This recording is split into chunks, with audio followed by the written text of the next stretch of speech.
Lyanna Mormont awoke to pain that came in waves, like cold tides crashing against the ragged shoreline of Bear Island. The chambers lent to her in Winterfell were heavy with the musk of tallow smoke and damp wool, and the first thing she heard was the crackle of the hearth, a modest fire that did little to banish the northern chill. When she tried to rise, a white-hot spear of agony tore through her ribs, and she tasted iron at the back of her throat. She lay back with a guttural hiss, blinking until the banners on the wall stopped spinning. Knotted black bears on green fields watched her in silence, guardians stitched by long-dead Mormont women whose neat fingerwork felt sturdier than plate steel in that moment. A hand settled on her wrist, warm, calloused, unmistakably northern. Asha Greyjoy stood over her, one eyebrow arched the way a raven cocks its head when spying glinting carrion. "You punched death in the teeth, cub," she said, voice pitched low so as not to wake the snoring squire on the pallet nearby. "He didn't take it kindly, but he let you be." The memory came back in splinters. The giant's roar, the thunder of each ponderous step, timber splintering, her own heartbeat roaring louder than war drums. She remembered the spear, a broken dragonglass pike, crack as she drove it home. She remembered the weight of the giant's corpse falling on her like a slab of wet stone. Everything after that dissolved into black. "How long?" Lyanna rasped.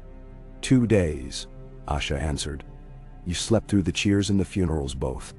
Maester Walken says you cracked 3 ribs, tore up the muscles in your shoulder, and lost a lake of blood. But the infection hasn't set in. Lucky little bear." The Ironborn's hard mouth twitched. "When I drag a creature twice my size to the ground, I make certain it crushes someone else." Lyanna wanted to laugh, but the pain stole the air from her lungs. She closed her eyes instead, feeling the castle breathe around her. Distant clatter of pots, a newborn's wail from the great hall where refugees were bedded, the weary cadence of ravens on inner battlements. Winterfell was alive, barely, but alive. In those sounds lay the promise she'd sworn on Bear Island's stony shores, a promise to stand with House Stark until the bitter end. She had done so. The end, however, refused to stay ended. Now came the living's reckoning. Shattered alliances, bleeding coffers, harvests clawed thin by lingering winter. Asha left her with willowbark tea, and a peeled apple whose flesh browned before Lyanna managed the 4th bite. She drifted again. Dreams folded into one another. Triumphant fires beneath the castle walls, faces of the dead lining corridors of snow. Her mother's voice telling old tales of Nymeria's 1,000 ships. When she surfaced, dusk had fallen, and Sansa Stark stood in the doorway, tall as a weirwood and twice as unbowed, flame hair bound in a simple plait. "The North owes you a debt," Sansa said without preamble. Her voice was soft, yet it carried the splintered steel of a woman who had survived too much. "I owe you a debt." Lyanna smiled, a small crooked thing. "Then pay it by letting me up. I've things to do." "No, not yet." Sansa glided closer and sat, smoothing the coverlet. "We ride the edge of famine. Lord Glover lost 2/3 of Deepwood stores when the Whites breached his granaries. The Umbers have no lord at all, only frightened children building cairns for their kin. We need every mind unclouded. Give the Maester 3 more days. Then we will speak of duties. The girl bear wanted to bite back, insist that she was no child to be coddled. But the air tasted of sage and honest concern, and she found her retort withered before leaving her tongue. Instead, she asked, "How many did we lose?" "Too many." Sansa's gaze drifted, ocean deep and sorrowful. "A third of the North's fighting strength, even counting those who answered too late. But it would have been all, had you not felled the giant and opened the breach for the Unsullied to pour through. Tyrion told me the sight of that thing falling shifted the battle's course. Hope is a heavier weapon than Valyrian steel." Lyanna studied the ceiling's dark beams while Sansa spoke of mending walls and feeding orphans. She learned that Bran had departed south at dawn to answer summons from what remained of the small council. She learned that Arya had taken a pale mare and ridden west without explanation, a sack of dragonglass daggers strapped to her saddle. She learned that Jon Snow had vanished into the Godswood and had not yet re-emerged. "So," Lyanna murmured, voice hoarse. "We stand parentless again, the North." "Not parentless," Sansa corrected gently. "Merely between hands. I will keep it together until Bran returns. And after—" She hesitated, the candle's flame dancing in her eyes. "After, the lords must decide if the Starks still hold the right to lead." Lyanna felt the unspoken weight behind those words. The old order was splintered. Oaths meant less than warm bread. The North needed a spine, not yet broken by grief. Many looked to Sansa. Some whispered of Lord Tyrion's clever tongue maneuvering for Queen Daenerys' favor. Yet Daenerys lay in crypt quiet ash, beneath the broken throne miles away, and her unsullied had sailed for Neth. A winter wind rattled the shutters. Sansa rose. "Rest, Lady of Bear Island. When you stand again, I will need your voice in the hall. These men remember your roar." Nebentashor. Anda. Maester Vulcan's poultices stank worse than the midden heap behind Winterfell's smithy, but they stitched flesh faster than any southern salve. On the third morning, Lyanna woke before dawn. Pain dulled to an insulting ache, and forced herself upright. A squire tried to bar the door. She cowed him with a glare honed on stubborn cousins twice his size. She wrapped herself in a thick bear fur cloak, gift of her mother after her first blood, and limped into corridors still haunted by echoes of the dead. She passed a worker brushing soot from blackened stone where Drogon's flame had scorched a white-choked tower. She passed 2 spearwives from then hammering broken shields into shovel heads. She passed Samwell Tarly asleep at an oak table, quill in hand, parchment beneath his cheek blotched by drool and candle wax. She paused to drape a wolfskin over his shoulders. Even bookish heroes deserved warmth. Outside, the courtyard lay crusted with frost so fine it glittered blue beneath first light. Saffron banners lifted on a timid breeze. Lyanna inhaled, and the air-sliced lungs still mending. But she welcomed it. Pain reminded her she was alive, and life meant duty. She found Lord Glover by the practice butts barking corrections at lads, scarcely old enough to shave. At her approach he fell silent, his lined face softening. "You ought to be in bed, my lady." "Beds are for the dying, and I'm not inclined to join them," Lyanna answered. She watched a boy knock another's practice sword aside, and land a clumsy tap on his helm. Sharp edges make for earnest pupils, but hone them too soon and you lose fingers. She called the lads over, correcting grips, adjusting stances, showing them how to let shoulders hang loose, instead of bunching with fear. They stared as if she were some legendary shade. She ignored that. Swords did not care for legends, only leverage and angle. Glover dismissed the boys to breakfast. Snow had begun to fall in fine needles, settling in the fur at Lyanna's collar. "I remember you a child in this yard," he said. "You moved like a storm then too. Too much wind for one room." "Then?" Lyanna lifted her chin, bracing against the chill. "I need figures, stores, men fit to hold pikes, ships left seaworthy. The North rebuilds or starves." He exhaled a plume of white. Bear Island lost half her fishing fleet to the storm's last moon. 10 towers smolders.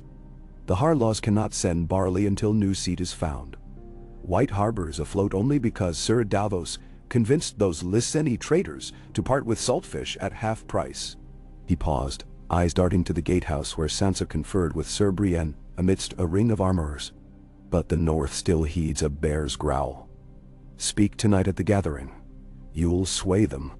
As dawn widened, Lyanna visited the kennels where Shaggy, an orphaned dire wolf pup, too small to march with Nymeria's roaming pack, whimpered beside a brine barrel of scraps.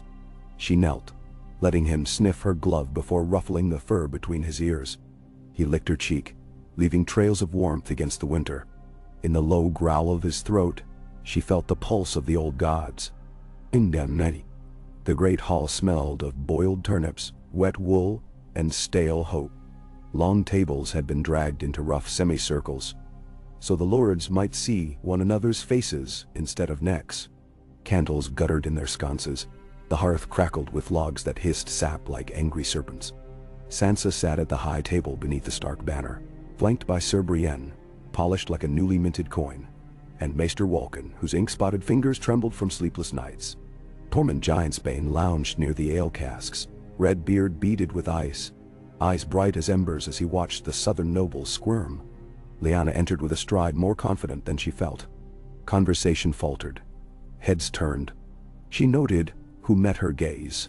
Lord Glover, Lady Dustin, bronze-skinned Asha leaning against a pillar, and who looked away. Lord Serwyn, the Karstark steward, a trio of nameless riverlords, seeking northern grain.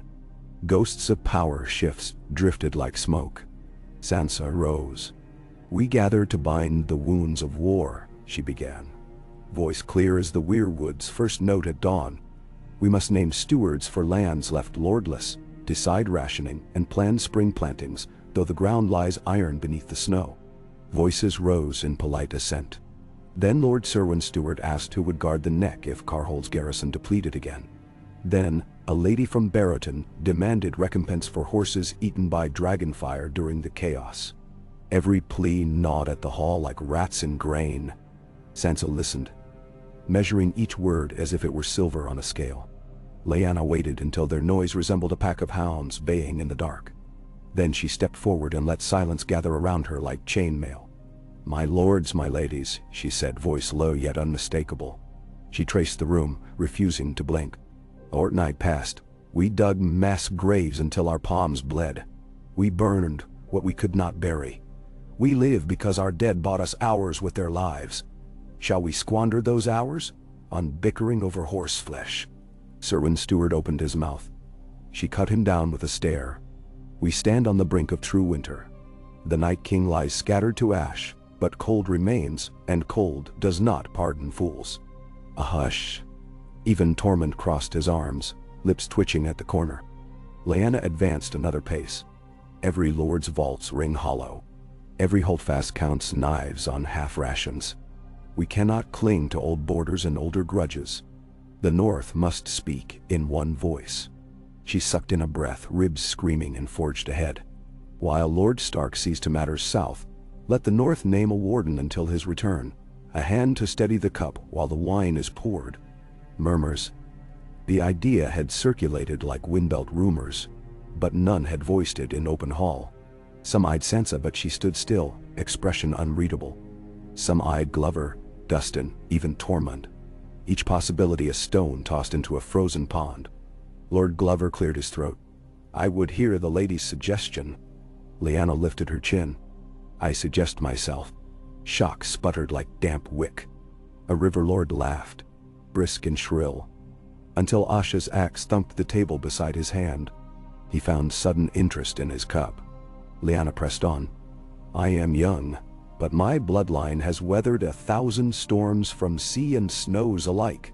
Bear Island stands where oceans clash, yet we bend to none but the Starks. We know survival." She let that sink in. "I ask not for privilege but for burden. I will travel each holdfast, tally every grain sack, train every orphan who can lift a spear, and see our wounded lands stitched shut." "Bayun?" Silence thickened.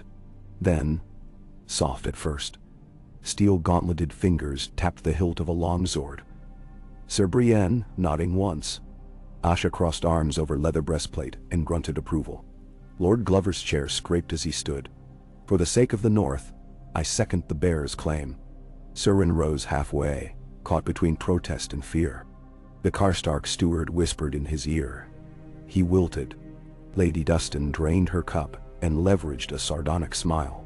"If the girl means to march from White Harbor to Last Hearth before first thaw, she'll need our wagons.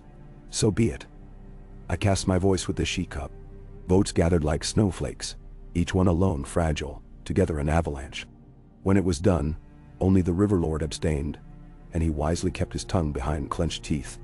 Sansa turned to Lyanna, eyes glistening not with tears but with something older, a pride tempered by dread. "For now, and until Bran Stark's return," she declared, "Lyanna Mormont shall serve as Warden of the North." The hall thundered approval. Tormund emptied a horn of sour goat milk over his beard in celebration. Sir Brienne's gauntlet flashed skyward. Lyanna stood unmoved at the eye of the storm, feeling the weight descend. heavier than the giant she slew, heavier than her mother's endless expectations. The title wrapped itself about her shoulders like a mailed mantle she had forged in blood. Ke Anigao. Her first act was silence. She retreated to the god's wood after the feast, when drunken songs tangled with the wind beneath Winterfell's rafters. Shaggy trotted at her heels, paws crunching frost. Fireflies of candlelight flickered through arrow slits behind her, but the heart tree glowed with a paler radiance, the moon's ghost on carmine leaves. She knelt though her ribs ached, laid bare her sword. The half-shattered dragonglass pike, bound now into a shorter spear by a blacksmith's desperate ingenuity, and whispered names of the fallen until her voice frayed. She prayed to the old gods because they listened in silence and answered in riddles of leaf and bark, which was honest enough for her.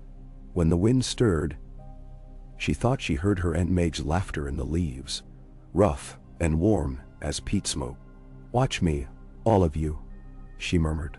"I'll not shame the blood."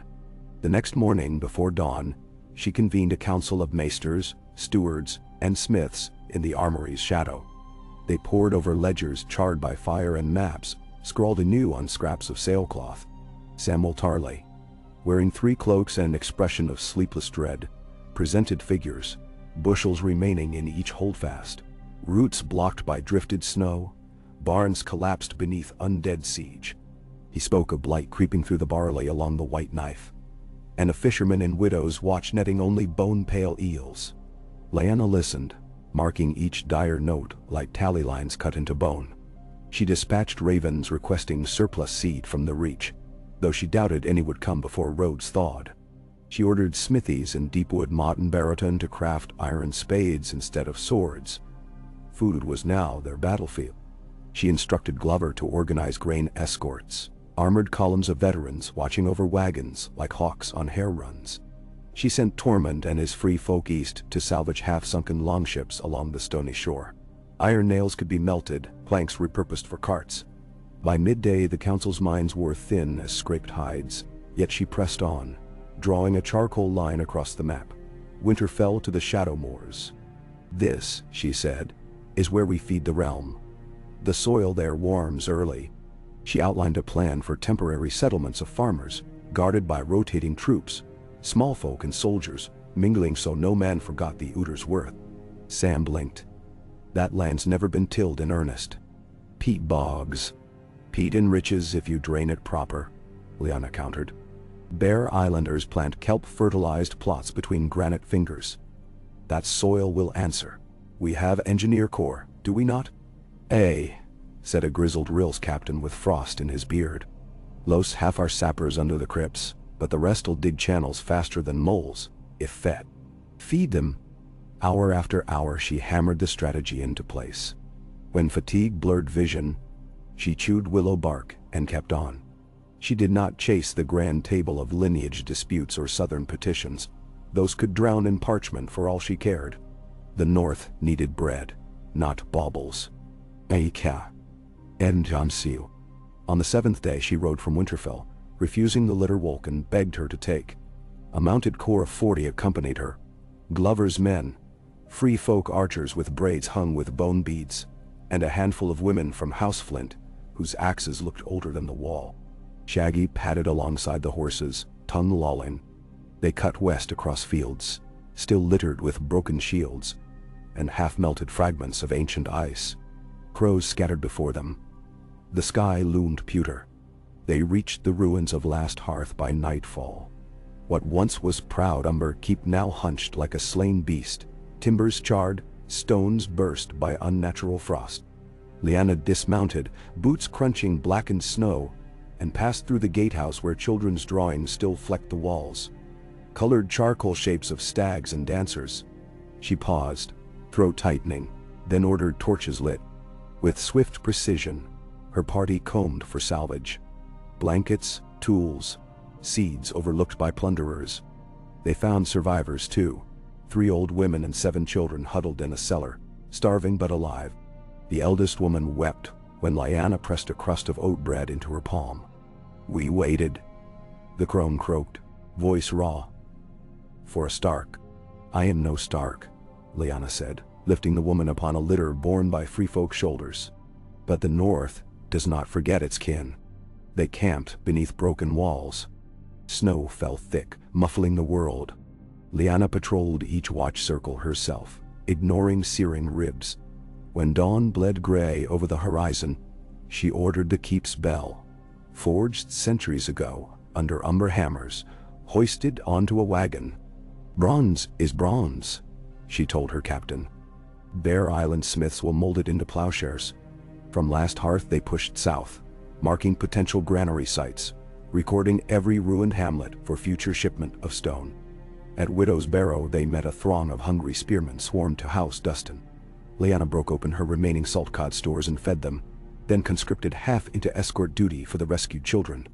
"We protect our own," she told the dusty-haired sergeant. "Or we are as dead as whites." Night after relentless night, she dreamt of frost giants and blackened snows. She woke beneath animal skin tents to the aching hush before sunrise, each dawn wearing her thin as thread. Yet each village they aided stitched her resolve tighter. Hope grew timidly, like shoots through frozen earth, but it grew. Okay. Day. Weeks later, Lyanna's column approached Deepwood Motte, to find its walls draped with banners of every hue. Green branches of Glover, scarlet horseheads of Risewell, gray towers of Flint. Sentries waved gratefully, opening gates still blackened by fire. Inside waited Sansa, Sir Brienne, and a score of lords summoned from every crook of the north. A council of war in all but name. Sansa greeted Lyanna with a warrior's clasp, their forearms crossing. "You travel quicker than ravens promised," she said, scanning the rescues trailing behind. Her eyes softened at the children. "There are motions in the south," she added quietly. "Lord Tyrion writes that the lords of Westeros weigh electing a new king. He suggests Bran." Lyanna frowned. "Bran is a god, or near enough. Why would he stoop to crown?" "Because peace is fragile, and men trust a crown more than a raven perched on a heart tree." Sansa drew her aside toward a map table inside the hall. "Yet if Bran rules the realm, the North must decide. Bend the knee or stand apart as Robb once tried. I will not see another generation bled for southern pride." Lyanna studied burning tapers illuminating the parchment. Coastlines crawled with pins marking supply convoys. Her unscribbled notations for the Peatlands Grain Project lay beside Sansa's neat script detailing trade routes south through the neck. Two visions of salvation overlaying each other like ghosts. "We cannot decide until the realm names its king," Lyanna said. "But whether wolf or bear leads, the North must feed itself before snowmelt turns roads to rivers." A horn sounded outside, the lords assembling. Sansa straightened. "Come pointing. Let them see the warden they cheered for. You look half dead." "Nam terodo. Half is plenty." Lyanna scrubbed road dust from her cheeks, squared shoulders beneath her bare fur cloak, and followed Sansa into the echoing long hall. She felt the eyes of great men and women swivel toward her, some filled with hope, some with skepticism, a few with plain hunger. She inhaled the hall's mingled scents of pine pitch and oiled leather, took her place at Sansa's right, and laid both palms on the table. "My lords," she began, voice ringing across carved rafters, "I come bearing tidings of ruin and seed alike." She spoke of broken holes and fertile bogs drained, of orphans bound for Bear Island's hearths, of long ships turned wagons, bell metal smelted into plowshares, free folk sappers damming streams to water barley. She spoke without flourish, letting facts strike like hammer blows. When she finished, the hall was silent, but for crackling pitch in the braziers. Lord Ricewell, lean as a winter wolf, leaned back. "You stitch wounds with the thread of iron, young bear. Yet iron feeds no bellies." "It will," Lyanna replied, "because I bend that iron into spades." Murmurs rolled. Then the oldest Flint, a weathered woman with a scar from brow to jaw, slapped the table. "Let the girl speak." And so they listened, hour upon hour, until candles burned low and night pressed heavy. By midnight, they had carved allocations. A third of White Harbor's salted fish to mountain clans. Flint smithies to focus on plow blades. Glover's riders to escort seed across boreal roads, Dustin wagons to haul stone for new mills, powered by snowmelt streams. When the last quarrel fell silent, Sansa poured mulled wine. "We have a plan," she said, voice amber warm though her eyes gleamed higher iron. "Now we make it flesh." Lyanna took the cup, tasted the wine, and felt it burn a clean path down her throat. She thought of the giant's lifeless eyes, thought of the children asleep in the keep's nursery, thought of Bear Island's waves carving basalt cliffs year after year. Stone yielded to persistence, so would the north. Later, beneath fur blankets in a borrowed chamber, she stared at the ceiling beams and realized that somewhere along the battered road, the title of Warden had fused into her very bones. It was no longer a cloak she wore, but a graft laced through marrow. Tomorrow, fresh crises would rise, whispers of southern crowns, new mouths to feed, leftover whites stirring in forgotten crypts. She would meet them all with the same iron thread. Sleep did not come easily, but when it did, it brought no nightmares. Only the distant crash of waves upon Bear Island, and her mother's voice calling sailors to reef the sails before the gale. Ga-kay. At first thaw, Lyanna rode north toward the peatlands, with a caravan of settlers. Farmers from Barrowton whose fields lay salted by battle, widows from White Harbor hungry for purpose, wildling women who had lost their tribes, but not their fire. They followed the King's Road until it became little more than churned earth and broken stones, then cut cross-country through drifts that reached a horse's knees. Axes rang as they felled white pines for lodges. Fires crackled, cooking oat porridge flavored with the last of Winterfell's honey. They reached a valley where mist clung low over bog water glistening like sheets of beaten iron. Here Lyanna planted the first stake, driving it into mucky soil with a mallet swung left-handed because her right still ached from old wounds. She named the settlement New Barrow, though some jested it should be Mormont's folly. She smirked and let them jest. Names meant little until legacy breathed beneath them. Ditches were dug, draining mud veins into a newborn canal. Tormund's free folk hefted logs for rough palisades while Samwell experimented with crushed pine needles to ward off rot. Children scattered seed taken from the reach, barley, cabbage, hardy rye, and sang songs stolen from Riverland's caravans. Hope, Lyanna thought, truly was heavier than steel, for it bent men to impossible labors. Nights in New Barrow were cold enough to crack teeth. Lyanna met each chill with long patrols, Shaggy loping beside her. She learned every creak of ice, every tremor of bog water. She slept little, dreamt less, lived within the marrow of the moment. One dawn, as pale sunlight sifted through fog, a raven fluttered onto her tent flap, bearing a scroll sealed with soft blue wax. She broke it open with gloved fingers. The handwriting was Tyrion Lannister's, wry even across parchment. The Council of Lords had crowned Bran the broken king of the Six Kingdoms. The North's sovereignty had been recognized in exchange for peace and free trade. Bran requested the presence of his warden when the roads thawed. He wished, Tyrion wrote, to place a map before you, my lady, and ask how best to keep half his realm from starving. Lyanna lowered the scroll, wind tugging her cloak. She stared across the field where women pressed seed into soil still steaming from its own thaw. Beyond, fires glimmered in morning haze, and the smell of pine tar rose as carpenters strengthened the palisade. She pictured the Red Keep's halls with their marble floors and flickering shadows. She imagined standing before southern lords whose velvet sleeves outweighed a northern harvest, and telling them soil lore gleaned from kelp beds and peat bogs. Her stomach knotted, her pulse steadied. Duty called upon every shore. She whistled. Shaggy bounded over. Come on then, she told the wolf and the wide northern dawn alike. Let's teach the South how a bear shapes winter into spring. And with that, Lyanna Mormont, Warden of the North, walked forward, spear slung across her back, mud on her boots, and the weight of futures across her shoulders, like a mantle of living iron. Call. Ain. Snowmelt turned the peatland canals to mirror strips that caught every shred of pale sky, and Lyanna Mormont walked their banks at sunrise, boots squelching, cloak hemmed dark with mud. Mist hovered knee-high. A cold breath that softened the world until only silhouettes remained. Makeshift lodges of pine, palisade stakes. Women bent over seed sacks. The air smelled of rot where the old bog water drained, but beneath it lingered the sweeter scent of upturned earth. Life, she thought, always stank a little when it first clawed out of death's shadow. She paused atop the dike the settlers had raised in the night. Water lapped softly at one side. On the other, furrows waited for the sun to warm them. Shaggy trotted ahead, nose twitching, tail beating a lazy rhythm. In the hush she heard a blackbird break into song, notes sharp as chips of obsidian against the dull roar of distant pines. Behind her, the camp stirred.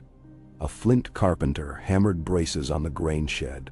Samuel Tarley, wrapped in 3 layers of drab gray, argued with a free folk woman about the depth of planting trenches.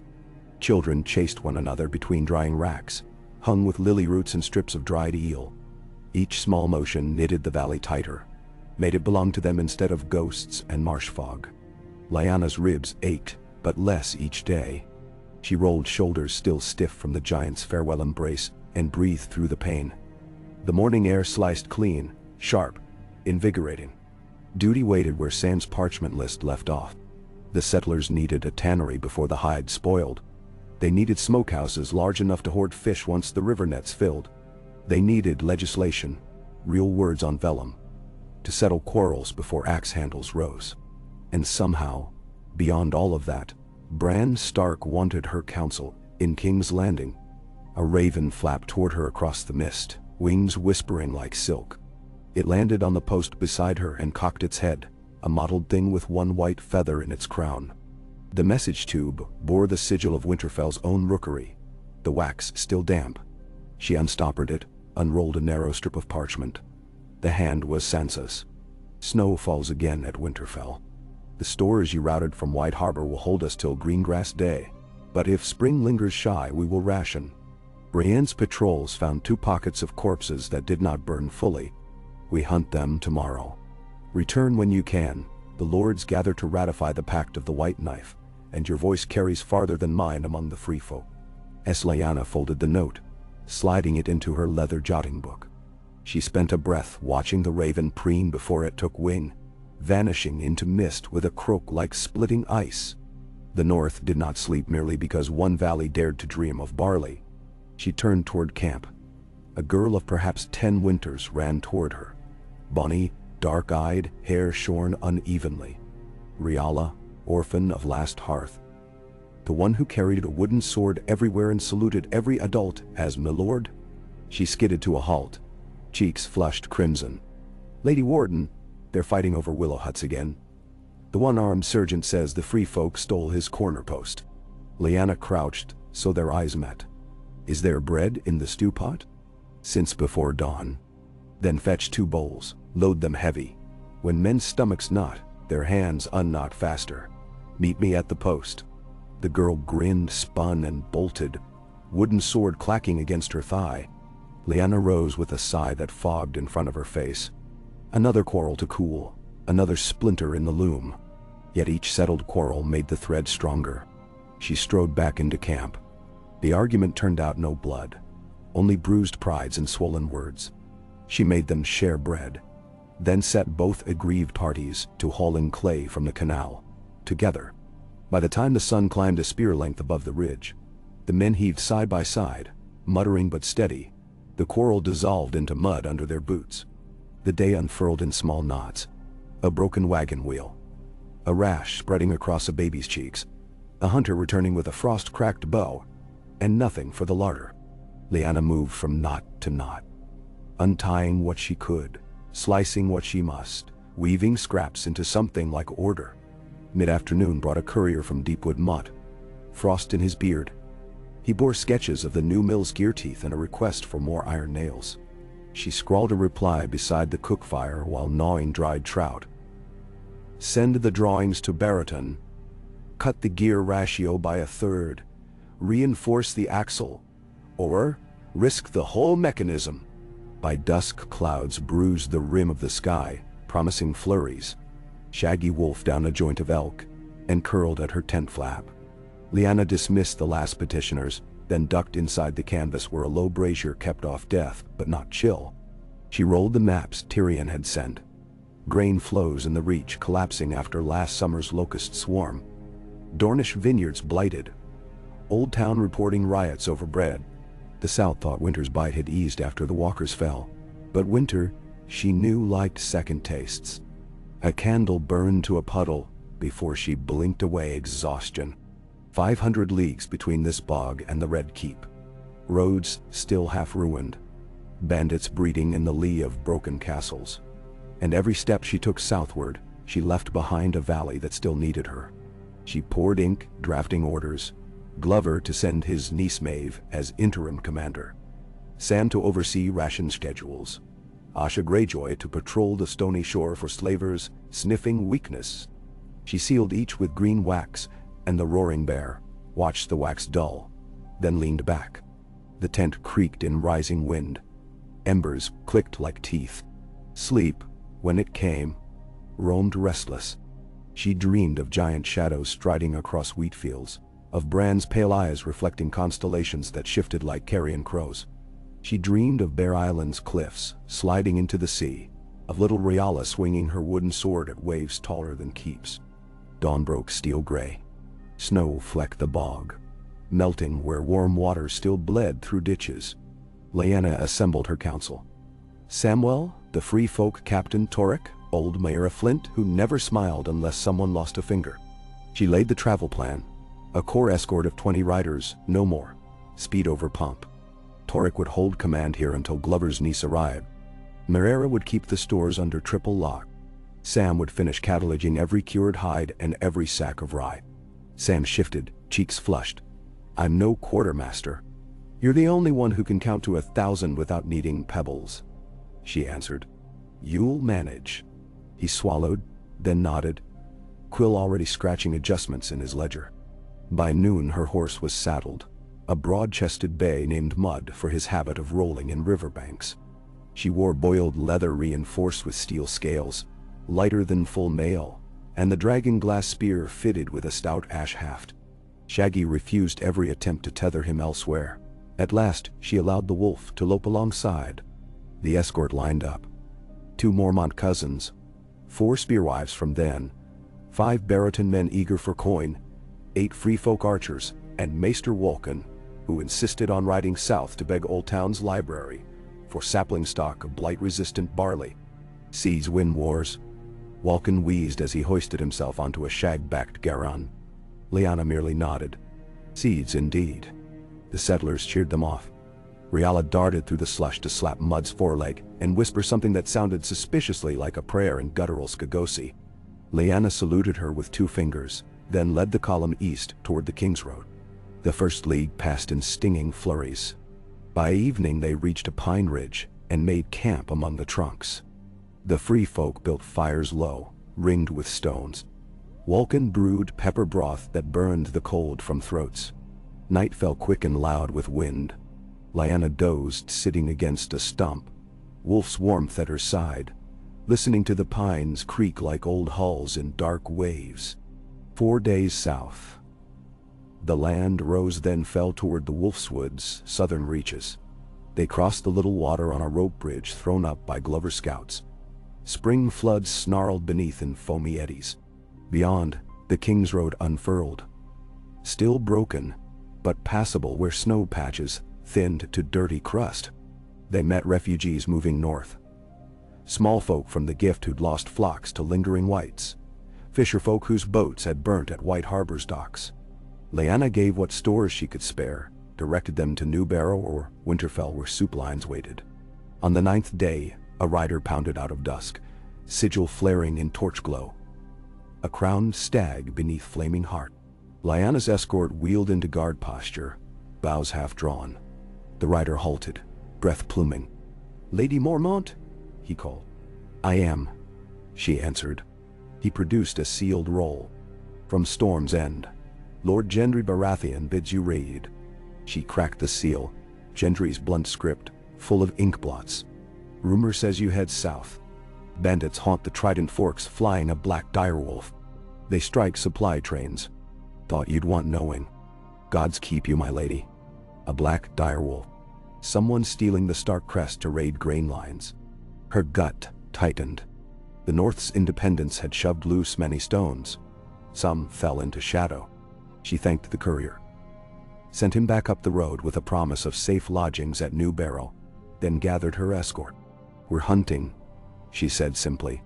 They veered off the King's Road 2 leagues north of the Trident, following wagon ruts left by a Mirish wine convoy rumor placed in bandit crosshairs. Rain dappled the earth, turning dust to slick sludge. Tracks grew confused where oxen hooves churned. Night swallowed color. They pressed on, by lantern light. Near midnight, Shaggy stiffened, hackles bristling. Lyanna signaled halt. The wolf padded ahead, nose close to earth. An owl hooted twice. No, that second note twisted wrong, too sharp. A human signal. She slipped from mud, winding through alder thickets, spear balanced light. The escort fanned behind. Rain hushed leaves, masking their approach. Beyond the trees, torch flares flickered. She crouched behind a toppled log. A wagon stood half-mired on the track, oxen blown. 5 shapes in mismatched armor herded 2 travel-worn merchants against the wheel. Their cloaks bore crude black direwolves daubed in tar. One bandit raised a crossbow, poked a merchant's chest. "Coin first," he snarled. "Take the casks," the merchant cried. "Only spare my boy. Boy'll fetch more than wine in Tyrosh." The crossbowman cocked the lever. Lyanna rose. "Spare him," she called, voice ringing colder than rain. "Spare yourselves." Bandits spun, startled. Lightning rippled distant horizon. The leader barked laughter. "What's this cub?" "A bear," she said, stepping forward so torchlight caught the green field stitched on her cloak. "And you wear a wolf's skin you've not earned." He spat, raised crossbow. The bolt sang past her ear. She was already moving. Spear point caught the gap beneath his chin guard. Punched up. He dropped like felled pine. Chaos cracked the night. Arrows from then bows, free folk war cries, Mormont cousins rushing steel on steel. One bandit fled. Shaggy streaked after, a pale blur, and the scream that followed ended sharp. Moments later, only rain spoke. Lyanna wiped dragonglass tip on wet grass.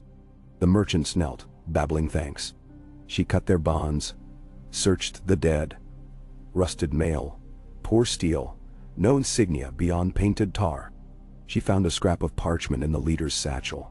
Crude map of backroads, notes in a shaky hand. At the bottom one phrase repeated, "Grain to Prince." No signature. No seal. Just that. Grain to Prince. She folded it into her script. Mystery for later. For now, she set torches, burned the corpses. Bandits fed wolves fine, but these wolves were false. Dawn found them back on the King's Road escorting the wine merchants to the Bracken checkpoint where lordling militia could ferry them east. Rumor of a wandering child warden spread fast. Every hamlet offered apples, stale cakes, or blessings. Lyanna accepted what she could, traded news in return, ears pricked for talk of the black direwolf. 2 more sightings reached her, one near Harrenhal's ruins, one on the Gold Road. Grain to Prince. On the 17th day they reached Moat Caelan's shattered towers, flags whipping. The neck beyond lay sodden under endless drizzle. Cranagman guided them through causeways lined with spear traps half submerged. Howland Reed himself met Lyanna beneath a weirwood half-dead from old wildfire. A small gray man with eyes like quiet marshes. "We keep an eye on bandits too," he murmured after courtesies. "Some slip south, some slip north. None wear true wolf's blood." "Whose blood then?" she asked. He shrugged one shoulder, bones popping. "Prince's for some." That word's bait on a hook. He offered passage by canoe through the secret ways, but Wolken's shin splints argued for the causeway road. They took it. Slogging knee-deep at times, tents soaked nightly. Midway a fever struck 3 Barrowton men. Lyanna forced a halt, brewed willow bark and meadowsweet till the worst passed.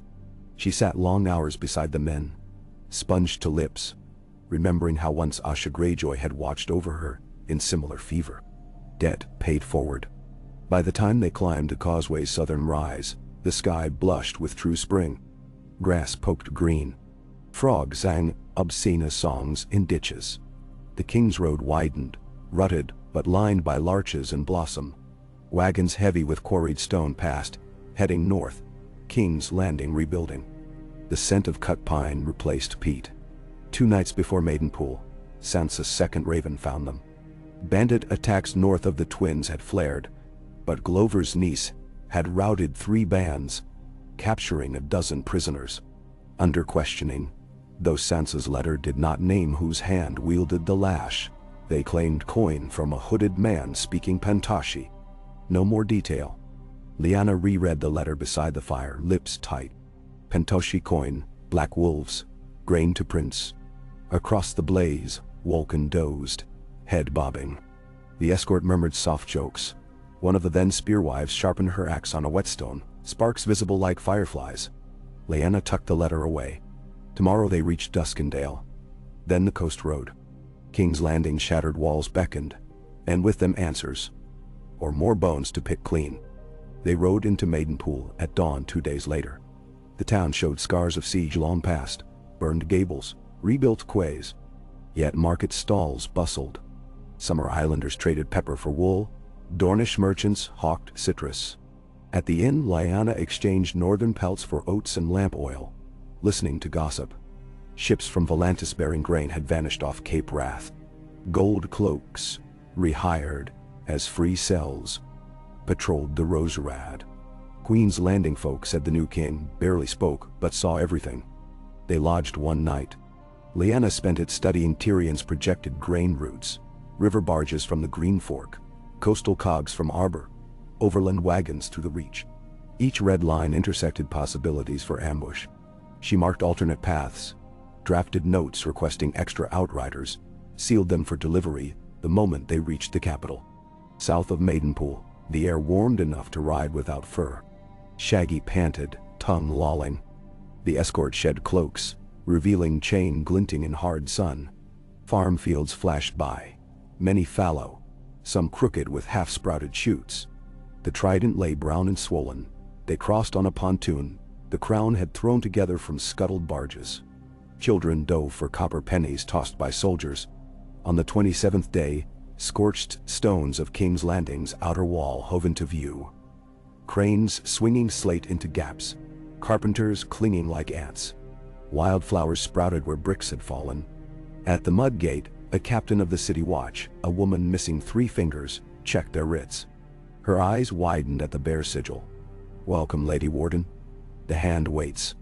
They stabled their horses in a yard that smelled faintly of dragon's ash, despite months of scrubbing. Shaggy refused the kennel. Lyanna allowed him at heel. Streets crawled with masons, errand boys, freight carts. The air tasted of mortar dust and hope souring in midday heat. Inside the Red Keep, the scars ran deeper. Black scorch marks up narrow stairs, marble corridors, replastered but still veined with cracks. Tyrion met her in the Tower of the Hand, limping slightly from old wounds, wine cup in one hand, ink-stained quill in the other. "Lady Mormont," he greeted, bowing with ironic flourish. "You smell of peat and righteous wrath." "Delightful. And you smell of spilled wine," she noted, glancing at the ledger spread across his desk. Columns of numbers, some circled 3 times and underlined. "The 2 cents marry often," he said. "Come, the council waits." He led her through corridors where unsullied bronze masks, now replaced by simple leather, stood guard. The small council chamber had been moved to a circular solar, less grandeur, fewer memories. Brienne of Tarth sat in castle-forged mail polished near white. Sir Davos Seaworth leaned over a sea chart tracing shipping lanes. Archmaester Oliver glowered at a rusting iron crown on the mantel, as if scolding it. And at the head, Bran Stark in a plain cedarwood wheelchair, eyes tracking motes of dust in the sunbeam. They greeted her warmly, though Bran's smile was a sliver of moon. When she took the empty seat, Tyrion cleared his throat. "The harvest prospects," he declared, "are a wreck. The Reach, allegedly breadbasket of the realm, now produces as much grain as a half-starved gerbil." Brienne frowned. "Gerbil? Small, timid creature, not unlike my nephew before he learned crossbows." Regardless, Lady Mormont brings methods unorthodox but effective. Peatland grain yields are up 40% over old projections. Perhaps she will instruct the Reach Lords how to garden without constant sunshine. Lyanna splayed her calloused hands on the table. Your soil is tired. You plant the same crop, year on year. Suck it dry. Burn stalks on the field, rake them under. Ashes feed ground. Rotate with peas or beans to fix vigor. Dig trenches to drain standing water in low fields, and raise dikes where hillside runoff erodes seed. Simple. And Archmaester Olivar sniffed. Farmers know these things. If they did, she answered, you'd not be hoarding Toroshi flour worth its weight in silver. Davos chuckled. Rough as rope. Tyrion's quill tapped the ledger. She has us. They spoke for hours. Of roads needing patrol. Of bandits bearing black wolves. Of lost Volantine grain ships. Of pirates at Cape Wrath perhaps in league with Pentoshi princes. Bran listened more than spoke, though once his eyes clouded and he murmured. The sea is hungry. Feed the sea, and it will eat more. No one quite knew how to reply. When dusk stained the windows, Bran dismissed them. Tyrion escorted Lyanna to guest quarters once reserved for Dornish ambassadors. Spare chambers overlooking gardens where wildfire had scorched every tree. Your room, he said. Privacy is a rare luxury here. If you require anything, wine, books, taller furniture, ask. I require answers, she said, halting him at the threshold. Black direwolves. Grain to prince. What prince? Danso. Tyrion's mouth twisted. A question writes itself every time we erase it. Rumors of Aegon Targaryen's Golden Company revival, of Cersei's stray bastard led astray, of Myrcella's young Lord Caron dreaming banners. Personally, I suspect a thin purse paying thick lies. You suspect. I distrust certainty. He bowed again, more honest this time. Your Warden tour south may become a hunt. He left. Lyanna entered the chamber. Shaggy loping ahead to sniff drapes, then circled the rug before settling. She stripped mail, washed travel grit in a basin that smelled faintly of rosewater, and stood a moment at the window. The city lights flickered like embers across a hearth. Somewhere beyond, the Blackwater lapped rubble still littered with melted stone. In the silence, she felt weight differently. No longer raw like the giant's corpse across her ribs, but diffuse, pervasive, woven into muscle. Responsibility did not lift when she crossed moors. It pinned itself to her like a second skin. She laid the dragon-glass spear on the window ledge where moonlight traced its glossy edge. Then she lay on crisp linen, hand resting on Shaggy's warm back, and drifted into shallow sleep. Voices woke her before dawn, distant but urgent. She donned boots, grabbed spear, slipped into corridor. Guards hurried past toward the eastern balcony. She followed. The sky glowed dim, first gray.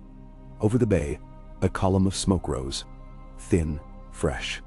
A bell clanged harborside. Davos emerged, robe flapping. Fire at the granary stores, he muttered. Smiths keep warehouses. Lyanna's heart thudded. Coincidence? Never met coincidence that fond of grain.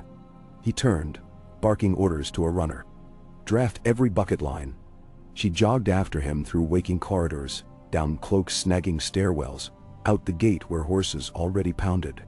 She vaulted onto a spare gelding, spear strapped to back, and raced toward the harbor. Shaggy a streak of white amid lantern glow and shouts. The granaries clustered near the Blackwater inlet, stone silos capped with tar-soaked roofs. One such roof now belched flame. Sparks floated like red snow. City watch lines tossed buckets from river to wall, but the fire licked higher. Grain burned hot, feeding itself. Lyanna dismounted, seized a watch captain by the sleeve. Where are your sappers? Breach the far wall, let grain spill, starve the fire. He blinked, stunned. She shoved him toward the west flank, barking for axes. Men scrambled. She climbed an adjacent silo, boots slipping on mortar. At top she saw figures darting alley shadows. Small, quick. One hurled a torch onto a tarp pile. Fire flared. She vaulted down the ladder.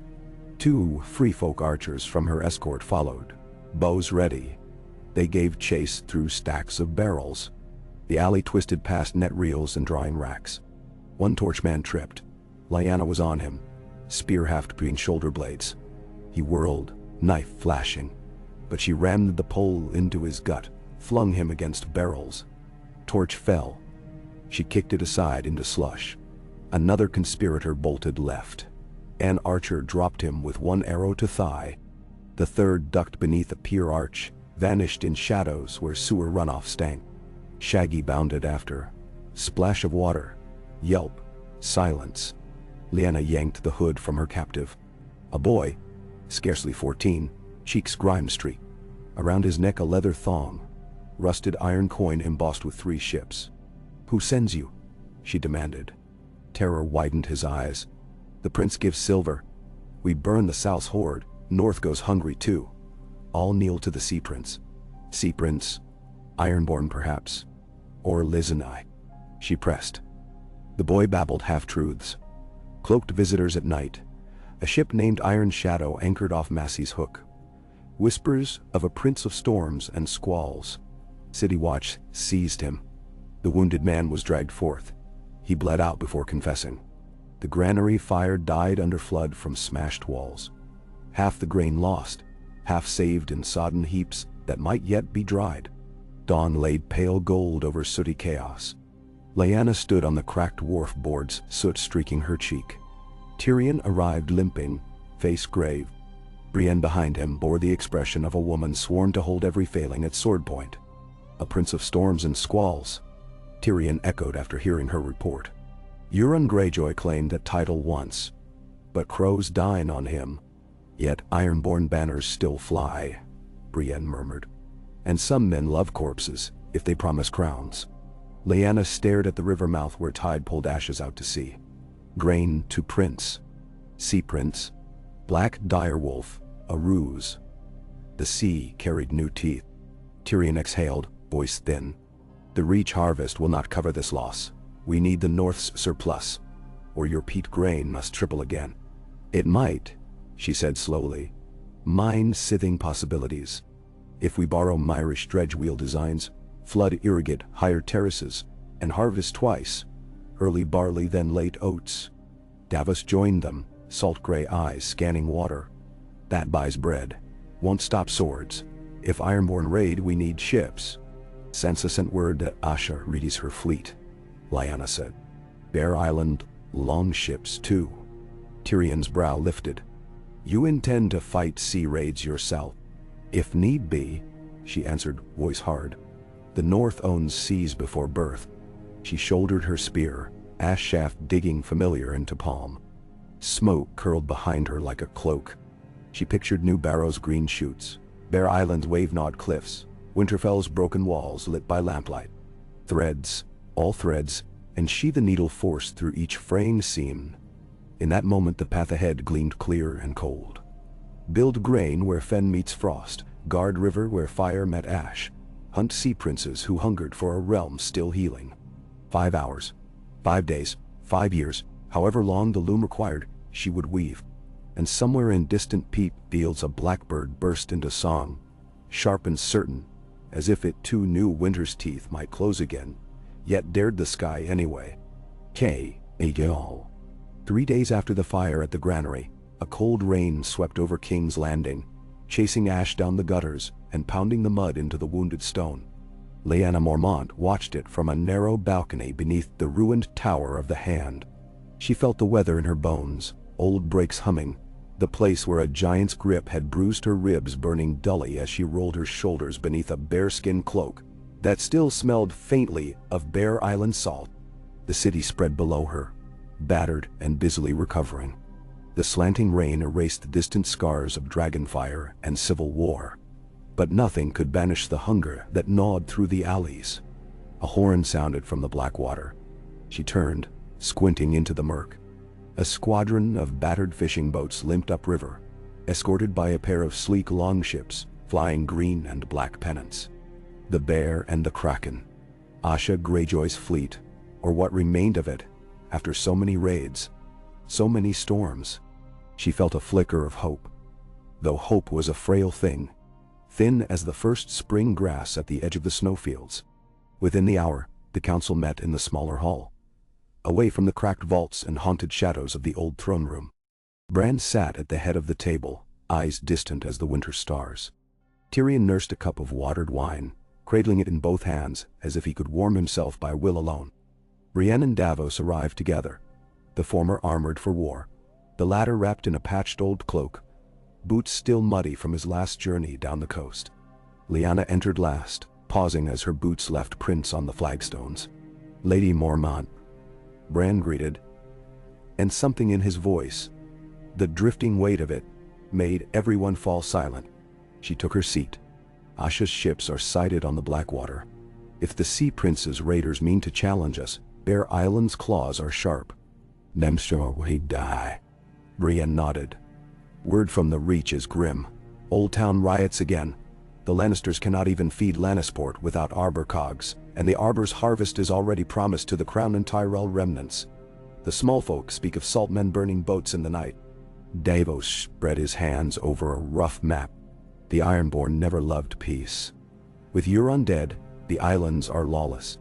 Any ambitious fool can call himself king or prince. The rumors from the Western Isles, men swearing fealty to the Sea Prince, dreaming of a new king's moot, aren't just idle talk." "Nemswandalor," Tyrion spoke up, voice dry as the wine he sipped. "Someone funds the chaos. We traced coins stamped in Lys and Volantis among the captured bandits. Grain to prince, the phrase keeps appearing. But not all the grain is stolen. Some of it vanishes at port, some is traded for knives, some simply lost in accidents. The Black Council has eyes everywhere." "The Black Council has eyes everywhere." Lyanna bristled. "Then let us tear them out. The North holds food, ships, and hard men. If the city starves, the North can still eat. But if the city falls, the North will bleed next. We must make the new grain routes unbreakable, and patrol the waters with every ship." "Nananan." Davos nodded. "And hunt these sea princes. If they want to break the realm with famine, they must do it over our dead bodies." Bran's gaze shifted to Lyanna, his eyes clear for a heartbeat, his voice steady. "Lady Mormont, the realm trusts you. The lords of the Reach and the Riverlands do not trust each other. The city trusts no one. But the North?" Tyrion finished for him. "The North listens when a bear roars." A plan took shape. Every coastal port between Duskendale and White Harbor would be resupplied by northern convoys under the Mormont and Glover banners. The remaining fleet, battered but intact, would hunt pirates along the Bay of Crabs and the Cape Cod. Davos, grumbling, would take command of the city's pitiful river guard. And Lyanna, as Bran ordered, would take ship north that very night, returning to Winterfell with the grain, the wounded, and a message for Sansa. The hall emptied quickly. Tyrion lingered, his gaze on the rain-lashed window. "If you find the Sea Prince," he said, "kill him or make him your ally. One or the other quickly. This city cannot afford any more uncertainty." Lyanna met his eyes. "When I find him, he will not want to be my ally." He raised his cup in a silent toast, and she left him alone with the storm. Her escort was waiting at the quays, most of them cloaked and hooded, their armor already misted by spray and rain. Asha herself was at the prow of the Bear's Teeth, boots planted wide, face gleaming with rain and salt. She saluted Lyanna with a raised axe. "You come north, little warden." Lyanna grinned, fierce as a wolf pup. "I come to teach sea princes what real Northmen do when their food is threatened." Asha laughed. "Good. The sea is hungry for blood tonight. We'll make it choke." The long ship slipped into the black water, oars biting deep, sails furled tight against the wind. Shaggy patted the deck, nostrils flared, tail twitching with excitement. The other wolf, an old gray bitch from Bear Island, watched from under the coil of rope, eyes bright and alert. The river's current pulled them past the gutted granaries, the silent fishing wharves, the burned hulls of old warships. The city's lights faded behind a veil of rain, and the open sea stretched before them, ink dark, endless. On the first night, The fleet hugged the coast, passing salt marsh and broken towers, their torches hidden. The sails blackened with pitch to blend with the moonless sky. Twice, other ships shadowed them, only to fade away at the first sign of pursuit. Smugglers, perhaps, or pirates, testing their luck. At dawn, a watcher's horn called danger from the Bear's Teeth. Lyanna was already on her feet, spear in hand, when a battered cog limped into view, her sides charred, sail split by crossbow bolts. Davos hailed her from the prow, voice booming. Rudders smashed. Row us alongside, quick! The ships drew near, the gap closing as Davos' crew flung ropes across the water. Lyanna crossed first, boots slick with tar and blood. The deck of the cog was a slaughterhouse. 6 dead men sprawled across the hatches, throats slit, eyes wide and staring. A merchant, his hands bound, blubbered prayers in 3 languages. They came at night, he sobbed. Black sails, no heraldry. They took half the cargo, barley and salt pork, killed anyone who fought. They left us the wounded. Lyanna's jaw tightened. How many ships? 3, 4, maybe more. Moved fast. Took a girl too for ransom. She searched the horizon. Nothing but rain, waves, and the wheeling of gulls. But on the planks, daubed in tar, a symbol, a direwolf, jaws wide, biting a broken trident. She scoured the ship for survivors, took the merchant's sworn oath to deliver word to White Harbor, and ordered the bodies buried at sea. As she tossed the last, an old sailor, into the waves, she whispered the bear's prayer her mother had taught her. Strength for the living, rest for the lost, vengeance for the wrong. Asha's fleet bore north through the next storm, the rain blowing sideways, waves rising to slap the hulls. 2 days and nights, Lyanna barely slept. Her hand always on her spear, eyes scanning for sails or fire on the water. When she did dream, she dreamed of wolves with iron teeth, of her mother's voice in the wind, of children begging for bread while kings squabbled in distant keeps. The fleet put in at White Harbor just as the sun clawed through the storm clouds. The city was tense, hungry, the air thick with rumor and fear. Lord Manderley met her at the docks, his girth shrouded in furs, his guards tight around him. Lady Warden, you bring grain, thank the 7 and the old gods both. But trouble follows you. 3 nights passed, bandits struck the east granaries. My men found only ashes, tar, and that cursed wolf sigil. People murmur you, bring curses. Lyanna stared him down. I bring food. If your men cannot keep the peace, I will. Mormont. The merchant convoy unloaded quickly, barrels rolling over the cobbles, the air alive with the scent of wheat, fish, pickled onions. Lyanna left half the escort to reinforce Manderley's watch, sending the rest with Asha to hunt the pirates off the Rills and the Skagos coast. She herself rode out before dusk, cloak still damp, spear at her back, Shaggy and the old she-wolf at her heels. At Winterfell, she found Sansa in the Godswood, red leaves drifting like blood in the breeze. Brienne stood guard, sword drawn, armor bright as the ice in the air. You look thinner, Sansa greeted her, eyes cool, voice warm. Did the South feed you nothing but lies? Lyanna smiled, shook her head. Lies and ashes, but I bring what grain I could. The city will not starve. Yet, the council sent me with a message. She handed Sansa the sealed scroll, Tyrion's careful script visible through the wax. And there is worse, pirates at sea, bandits on the roads, someone calling himself Sea Prince, sowing chaos for coin. Sansa broke the seal, eyes flickering as she read. The council wants you to take command of the Riverlands convoys and the coastal fleet. They do not trust each other, but they trust you and me to keep the Norse peace while you are gone. Tyrion thinks 1 Mormont can stand for 10 Southron lords. Lyanna snorted. It would take 100, but I'll try. That night, she ate with the household. Oat bread, cold roast mutton, weak cider. She listened to Glover's niece report the news, the grain harvest, the new stonework on the outer wall, rumors of black direwolves seen as far north as Barrowton. Children slept safe in the great hall, but the people were uneasy. Twice, a farmwife approached Lyanna to touch her hand and ask, "Will the dead come back?" She answered honestly, "Not while I live." Sansa joined her on the ramparts at midnight, both women shrouded in heavy cloaks.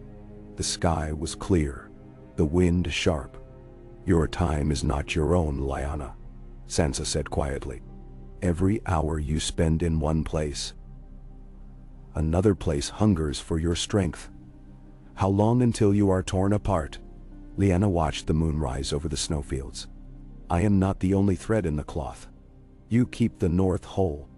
Bran keeps the peace. The south has clever hands and long knives. But while I breathe, I'll hold the seam together." "Anin," Sansa smiled, fierce and sad. "You are like my father in that."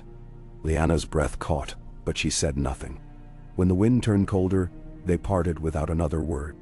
2 days later, Lyanna was on the road again, riding with the new escort, Asha's Ironborn, Glover's best archers, 3 trusted mannerly guards, and Rhaella, the orphan girl, now grown tall and grave, her wooden sword replaced with a real blade, her eyes watchful as a hawk. They moved fast, traveling by night, the convoys always within sight, never taking the same road twice. The bandits came at dawn when the river fog hid the world, striking from behind a screen of willows.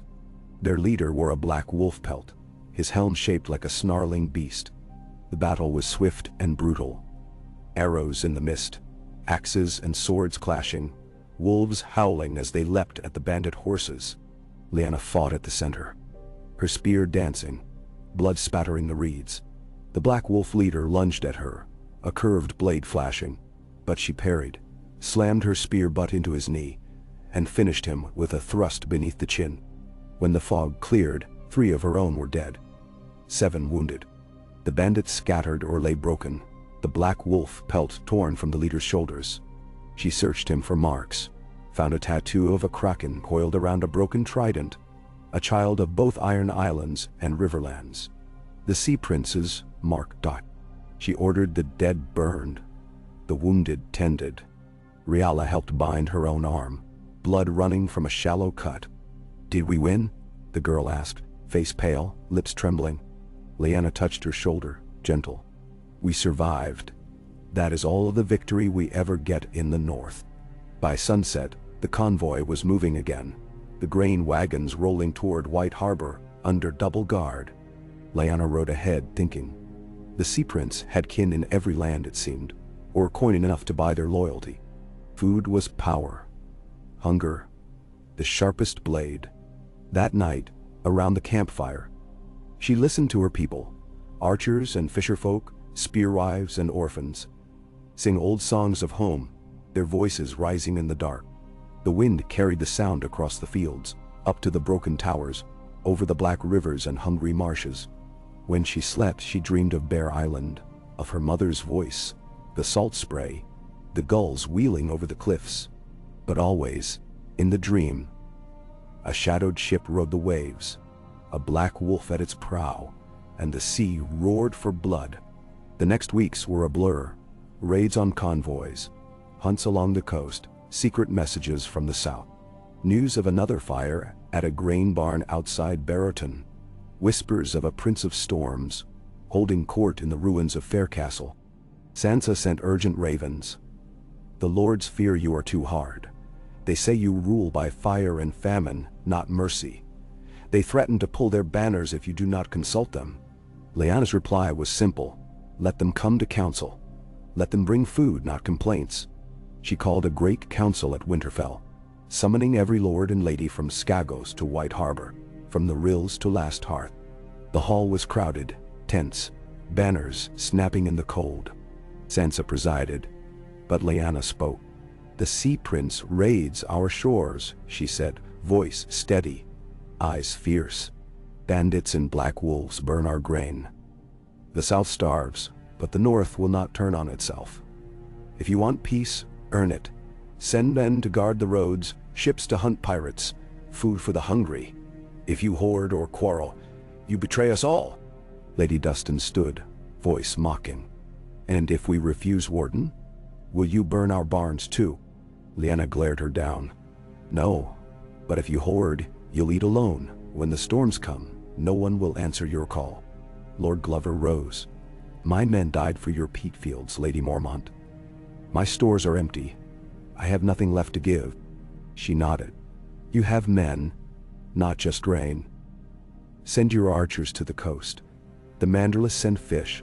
The Flints send axes. We all give what we can, or we all starve. By the time the council ended, a fragile pact was forged.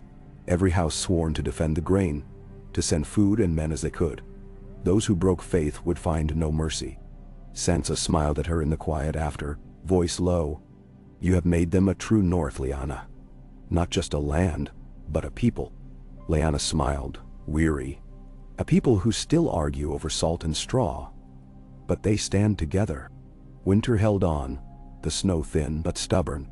The Sea Prince struck again, burning a fishing village near the neck, taking 2 children for ransom. Lyanna and Asha led the pursuit, riding at night, ships prowling the inlets by day. When they caught the raiders at last, it was not an open battle, but in a marsh. Ironborn and rivermen, half-starved, cornered among the reeds. The prince himself was a gaunt youth with red hair, a bastard of some forgotten house. He tried to parley, promising gold, safe passage, even grain, if they'd spare his men. Lyanna refused. You chose hunger for others. You'll starve now. The battle was quick.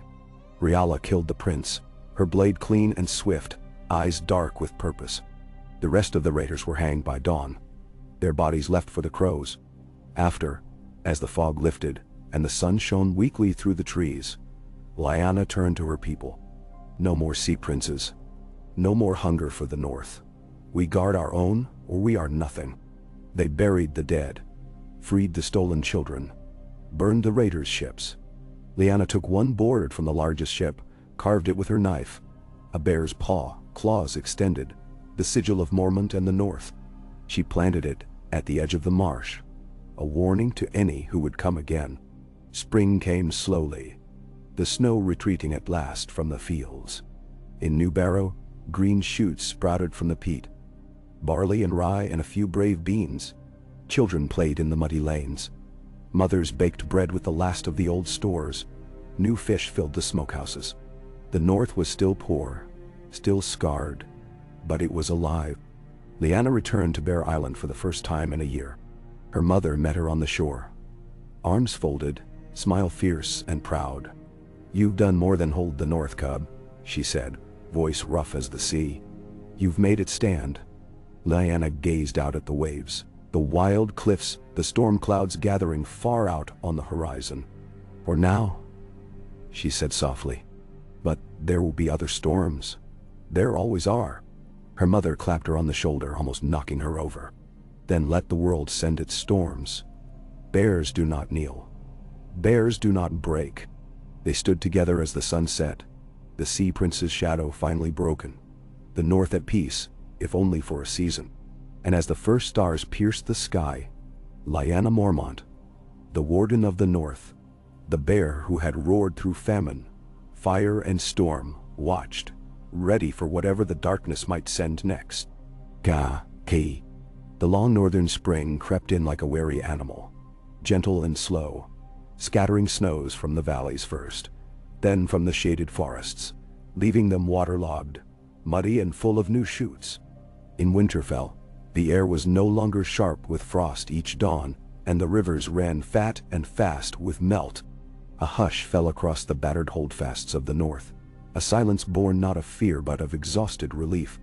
Hunger, still a silent enemy, retreated apace each week, beaten back by the shipments of grain and salted fish, by the first stunted harvests, by the discipline Lyanna had demanded in rationing and sharing. Lyanna woke each day before the dawn. Habit now, a burden carried willingly. She no longer slept in the great bedchamber above the gatehouse, but instead took a small room beside the kitchens, nearer to the comings and goings of the castle's heart. Her dreams, when they came, were seldom peaceful, but she bore them like she bore every wound, silently with a clenched jaw and cold water for her face at sunrise. By mid-spring, Winterfell's council chambers were busy with visitors. Messengers from Barrowton, Deepwood Mott, the Rills, Skagos, even a surly barrel-chested captain from Hardhome, his hair full of salt and frost, seeking permission to barter. She welcomed all, listened to the troubles and boasts, scribbled notes in her ledgers with quick, cramped writing. Sometimes Sansa watched her from the window seat, an approving warmth in her blue eyes, sometimes quiet, troubled by news from the south. South, it was said, the summer had come early. Lords in the Reach boasted of green fields and rising grain. But their merchants came north with thin faces, and their letters were filled with veiled threats and clever bargains. King's Landing had quieted, but famine and discontent were a storm just waiting for a fresh wind to rise. Tyrion wrote every fortnight, each letter dry and cutting, filled with the anxieties of a capital city that had never learned patience, that could not fathom what it meant to truly fear the long night. Lyanna's fame was growing now, whether she willed it or not. The small folk called her the Little Bear, and named her in the same breath as Old Nan's heroes. Bran the Builder, Theon Stark of the Mill, Jorah Mormont who sailed to Valyria and came back with a dragon's egg that never hatched. Minstrels sang songs about her with more bravado than accuracy, though she tried to laugh when she heard them. Lyanna the Unyielding, Lyanna Giantsbane, Lyanna Queen of Wolves and Bears. She would rather have gone unnamed, rather have walked the muddy ditches and new-plowed furrows as just another tired northern girl. But she bore it as she bore everything, because it was her duty, and because duty was the only thread that kept the North whole. The rebuilding moved slowly. At New Barrow, the first true harvest came up half what had been promised, blight and frost nipping the shoots. But even that was more than the marsh had ever yielded before. Glover's niece sent word that wildlings from the Ice River valleys had taught the lowlanders to fish for lamprey and sturgeon in the flooded fields. In Deepwood Mott, Flint and Risewell engineers finished a dam to turn spring meltwater toward new-minted fields. Everywhere, the shadow of the Sea Prince faded, though raiders still prowled the inlets and burned lonely farms. The pact Lyanna had forged held, just barely. Glover's archers patrolled the grain roads. Manderley's ships swept the coast, and the Flints guarded the mountain passes with a ferocity bred in stony highlands. It was not peace, not truly, but it was a kind of balance. One gray dawn, as Lyanna was reading a sheaf of complaints about wildling sheep worrying Barrowton ewes, a message arrived from Bear Island. The courier was a skinny youth, soaked to the bone, but he would not eat or drink until Lyanna took the letter from his trembling hands. She broke the wax with her thumb, recognizing her mother's heavy hand at once. Spring has come, but not kindly. There is sickness in the western woods, some wasting fever that burns hot and quick. We have lost 5 children and 2 elders.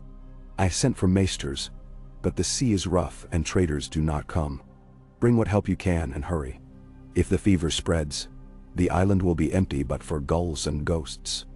Lyanna stood without a word, already moving before the shock could settle. She found Sansa in the solar with Maester Wolkin, reviewing reports on seed and supplies. "There's plague on Bear Island," Lyanna said, voice hoarse. "I must go. I'll take the fast ship out of White Harbor."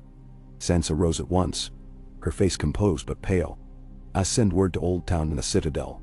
I'll have the maesters gather all they can on fevers, herbs, unguents, what to burn, what to keep. Take Glover's niece and 2 of the wildling healers from New Barrow." Brienne, never far from Sansa's side, touched Lyanna's shoulder gently. "Take men, lady. The sea is still dangerous." "I will," Lyanna said. "But I won't wait for an escort to muster. Every hour counts." And in an hour she was on the road, cloak packed with medicines, a satchel of honey and oatcakes at her side. 3 mounted guards from the Manderley house in tow. They rode hard, changing horses at every village, trading Mormont silver for speed. The sky was dark with cloud when they reached White Harbor, but the Bear's Teeth was already waiting, her hull black and tarred, prow painted with a bear's head. Asha Greyjoy was there, as always, when needed most, face set in a grim line. "Storm coming," Asha warned. "But I'll see you home, little bear. I know those waters as well as I know my own blood." They set out at dusk, the ship groaning under the weight of cargo, barrels of fresh water, kegs of vinegar for washing wounds. The wildling healers huddled on the deck, their faces masked in wolfskin against the wind. The seas were rough, the wind a whip of ice and salt. But Asha shouted orders, and the crew worked in rhythm, their hands sure, their hearts steady. Lyanna paced the deck through the night, sick with worry, watching Bear Island's jagged silhouette rise from the waves, black against the storm's silver dawn. They made landfall at the East Cove, waves slamming the pebbled beach. Mormont men waited, faces gaunt, eyes hollow. The smell hit her first. Smoke, salt, and something sweet, corrupt, the stink of sickness burning through the pines. Lyanna leapt ashore, spear in hand, cloak snapping in the wind. Her mother met her with arms folded, face drawn and lined, hair braided tight against her skull. "It came 3 days past," Mage said, her voice rougher than usual. "First the youngest, fever, shaking, then the rash. Some die in hours, others linger. We burn the dead in the woods, but it spreads. My own sister's daughter is gone. I do not know if it will stop." "Nah." Lyanna hugged her fiercely, then pushed past, striding up the stony path toward the longhouse. Inside was chaos. Children moaning on pallets, women dabbing brows with vinegar, men too frightened to speak above a whisper. The air was thick and heavy. The healers from New Barrow set to work at once, boiling water, burning rushes, ordering the sick and the well to different houses. Lyanna rolled up her sleeves and helped, changing linens, fetching water, comforting the frightened. She learned each name, each face, and saw more death in one night than she'd seen in any battle. The fever was cruel. Some children went in hours, others survived. But always it left weakness behind, shaking hands and hollow eyes. At dawn she gathered the able and the elders in the cold stone courtyard. "We do not yield," she said, her voice rough with fatigue. "We will not abandon our sick, nor run from our own blood. But we must act. Burn what must be burned. Isolate the worst. Pray, if it comforts you. Work, if it doesn't. Mend." She took no sleep, only snatches of cold food, a cup of sour wine at sunset, and kept at the work. Letters from Sansa arrived by Raven, each bearing fresh advice from Old Town. Burn vinegar, stew pine needles for steam. Keep the healthy away from the smoke. The wildling healers taught new tricks. Herbs from the marshes, hot stones on the belly. Spells muttered in the old tongue.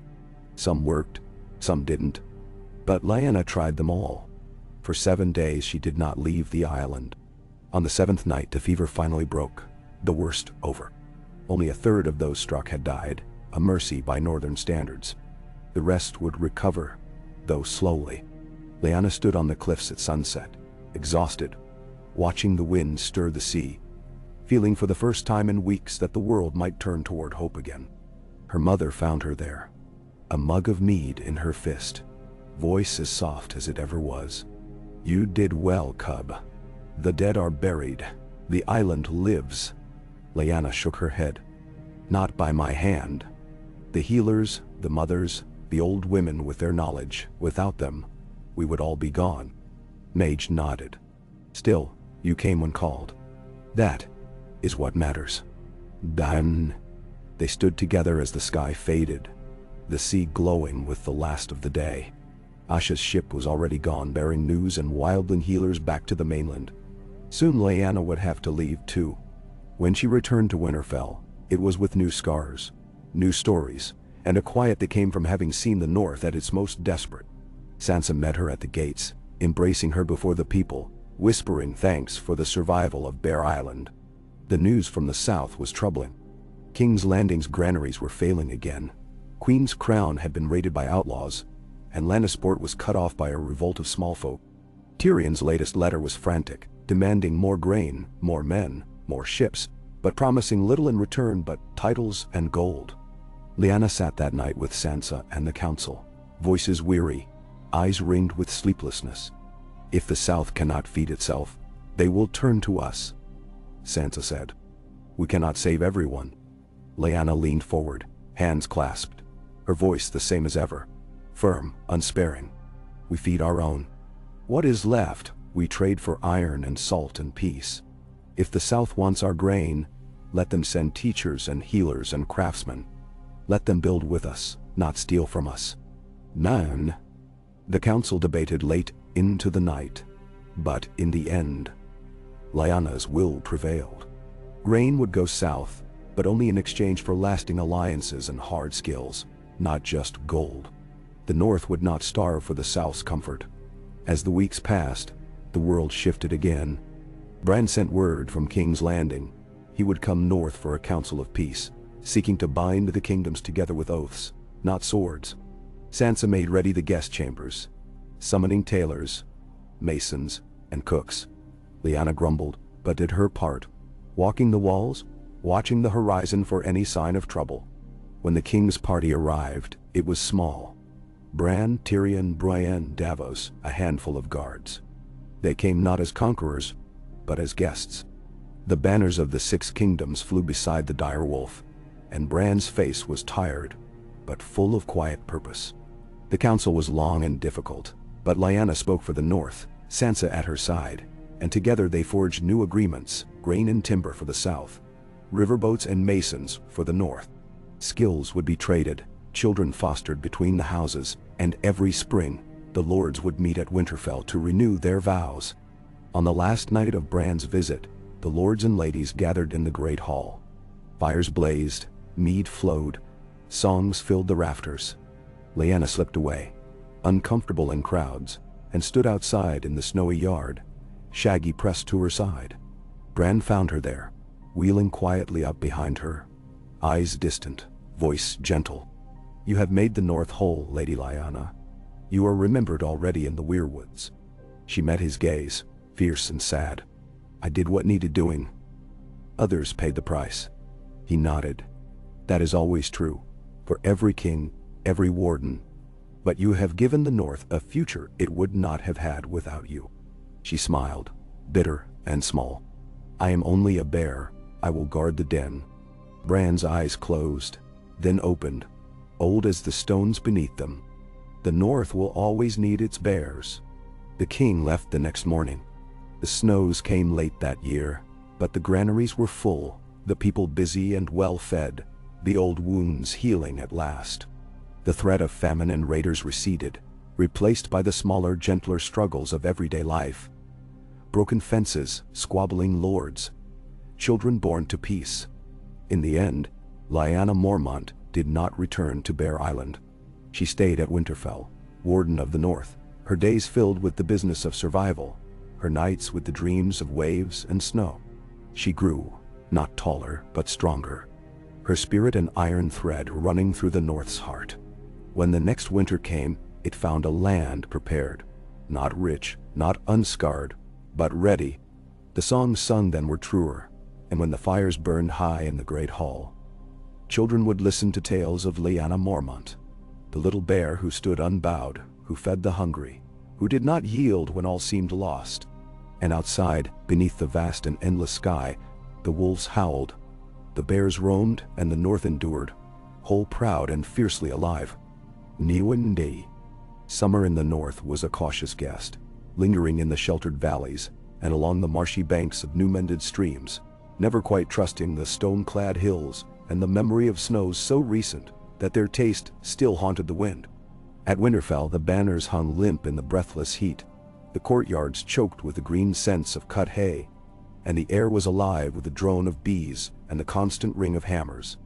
Each day, the work of recovery showed itself in the fresh timber scaffolds, the repaired stables, the endless lines of wagons rolling up from the White Knife with sacks of grain and salt fish. Lyanna Mormont, Warden of the North, was never still. At sunrise she took her counsel in the kitchens, trading words with the cook and the stablemaster, then walked the outer walls with Sansa to survey repairs and catch the gossip of laborers. At midday, she was at the training yards, drilling a new levy of farm boys and wildling girls, showing them the right grip on spear or bow, the best way to move over slick grass or through bracken. When the shadows grew long, she rode with her household to New Barrow, or Deepwood Motte, or even as far as Last Hearth, her presence a silent promise that the new peace would hold. The North had changed beneath her care, and the people with it. Where once every holdfast clung to its grudges and secrets, now they traded openly. Fish from the Skagos Isles, peat from the marshes, barley from the new fields around the shadow moors. Each house kept its pride, but no longer sharpened it against its neighbor. When disputes rose, as they always did, Lyanna settled them with a few words, or, if needed, with the hard edge of her authority, never flinching from the burdens her office demanded. One sultry morning, word came from the shadow moors. A gang of southern mercenaries, broken men left adrift by the wars in the riverlands, had begun raiding outlying farms, burning sheds and stealing grain, taking the heads of those who resisted as trophies. The North was not so rich that it could afford such losses. Lyanna called her household together in the yard, strapping on her boiled leather brigandine, the old dragon-glass spear at her back. Sansa appeared at her shoulder, serene and unyielding as ever, Brienne of Tarth looming in her shadow. "Take Glover's men," Sansa advised quietly, "and the new riders from Barrowton. Make a lesson of it, but not a massacre. The realm is watching." Lyanna nodded. She chose her company: a dozen riders, archers from the rills, wildling spearwives, and 3 flints with axes older than the wall. She rode out at the head, Shaggy trotting at her stirrup, her presence the only banner they needed. They made for the moors, moving at a tireless pace, sleeping in the saddle or on bracken beds beneath the moon. The farms they passed were wary, shuddered against the fear of strangers, but the sight of Lyanna's bare sigil or the white wolf at her side opened doors and won hurried thanks, hard bread pressed into their hands, or a cask of weak ale set beside the road. They caught the mercenaries at a burnt granary near the willow tarn, their camp a sprawl of canvas and muddy boots, reeking of horse sweat and spilled beer. There were 30 or more. A mix of Riverlands thieves, a few gaunt-faced Dothraki left behind in the wars, and a handful of broken knights with no crests or loyalty, but their own hunger. Lyanna sent word ahead, offering parley. The answer came in the form of a crossbow bolt, sunk deep into the trunk of a birch. The lesson then would be harder. She circled the moor at dusk, archers moving silently in the reeds. When darkness fell, she gave the signal. Torches flared on 3 sides, the moor lighting up like a festival. The mercenaries scrambled to arms, shouting in half a dozen tongues. Before they could rally, Lyanna's riders crashed through the thicket, axes flashing, the spearwives howling old Skagosi war cries. Shaggy bounded ahead, his jaws snapping, a streak of white death in the firelit chaos. Lyanna found the captain, an old Riverlands knight named Sir Benric, trying to mount his horse, sword bare. She knocked the blade aside, levered him from the saddle, and held her spear to his throat as her company closed in. "Surrender or die," she told him flatly. "The North is no feast for crows." The fight lasted minutes. Some surrendered, most fled into the marsh and were hunted down or scattered. By moonrise, 12 lay dead, the rest trussed and thrown into the ashes of their own fires. Lyanna ordered a burial for the slain. Foes or not, the North did not leave bodies for the crows. She burned the captured supplies, distributed the grain and salt pork to the nearest farmsteads, and left Sir Benric bound for Sansa's justice. When they returned to Winterfell, the story spread quickly. The Warden of the North riding at the front, fighting in the muck and smoke, never taking the lion's share for herself. The people remembered, and the memory was worth more than gold. The next weeks brought a quiet prosperity. The southern merchants, at last convinced of the North's safety, sent more caravans, and the markets in White Harbor and Barrowton bustled with new goods: spices, pepper, fine-reach cheese, bolts of bright silk from the free cities. Maester Walken's records showed the first true surplus in grain since before the long night. Sansa called a council to mark the turn of the year. Lords and ladies arrived from every corner of the North. The grizzled Flints, Lady Dustin with her thin-lipped smile, Glover and his newly returned sons, the tall and stoic Skagosi with their hair bound in sealskin, and even a delegation of free folk, wild-haired and proud. The hall was crowded, the benches full, the mood wary but respectful. Lyanna stood before them all, her hands calloused, her bearing unbent by the trappings of her rank. "We have survived," she said. "We have sown and reaped. We have fought off raiders and plague. The South envies our peace, and some would break it if they could. But we are one North now. No lord, no lady, no house above another in time of need. We share our bounty, we share our strength, and so we will stand, whatever comes. Nan. Lady Dustin was first to rise, voice cold but clear. Your hand is hard, Lady Mormont, but it is fair. The old grudges sleep, for now. May they never wake. Glover's sons offered a toast. The Skagosi pledged more fish for the next winter. The free folk swore their axes to the Warden's service so long as they were free to come and go.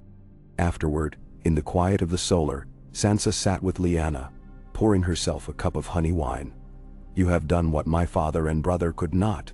The North is not only united, it is alive. You should be proud. Lyanna looked out at the yard, where children played beneath the banners. Pride is for songs. There is still much to do. Sansa laughed softly. Then you will do it. And when you are old, you'll have earned the right to rest. The summer deepened. Storms battered the western coasts, but the crops held.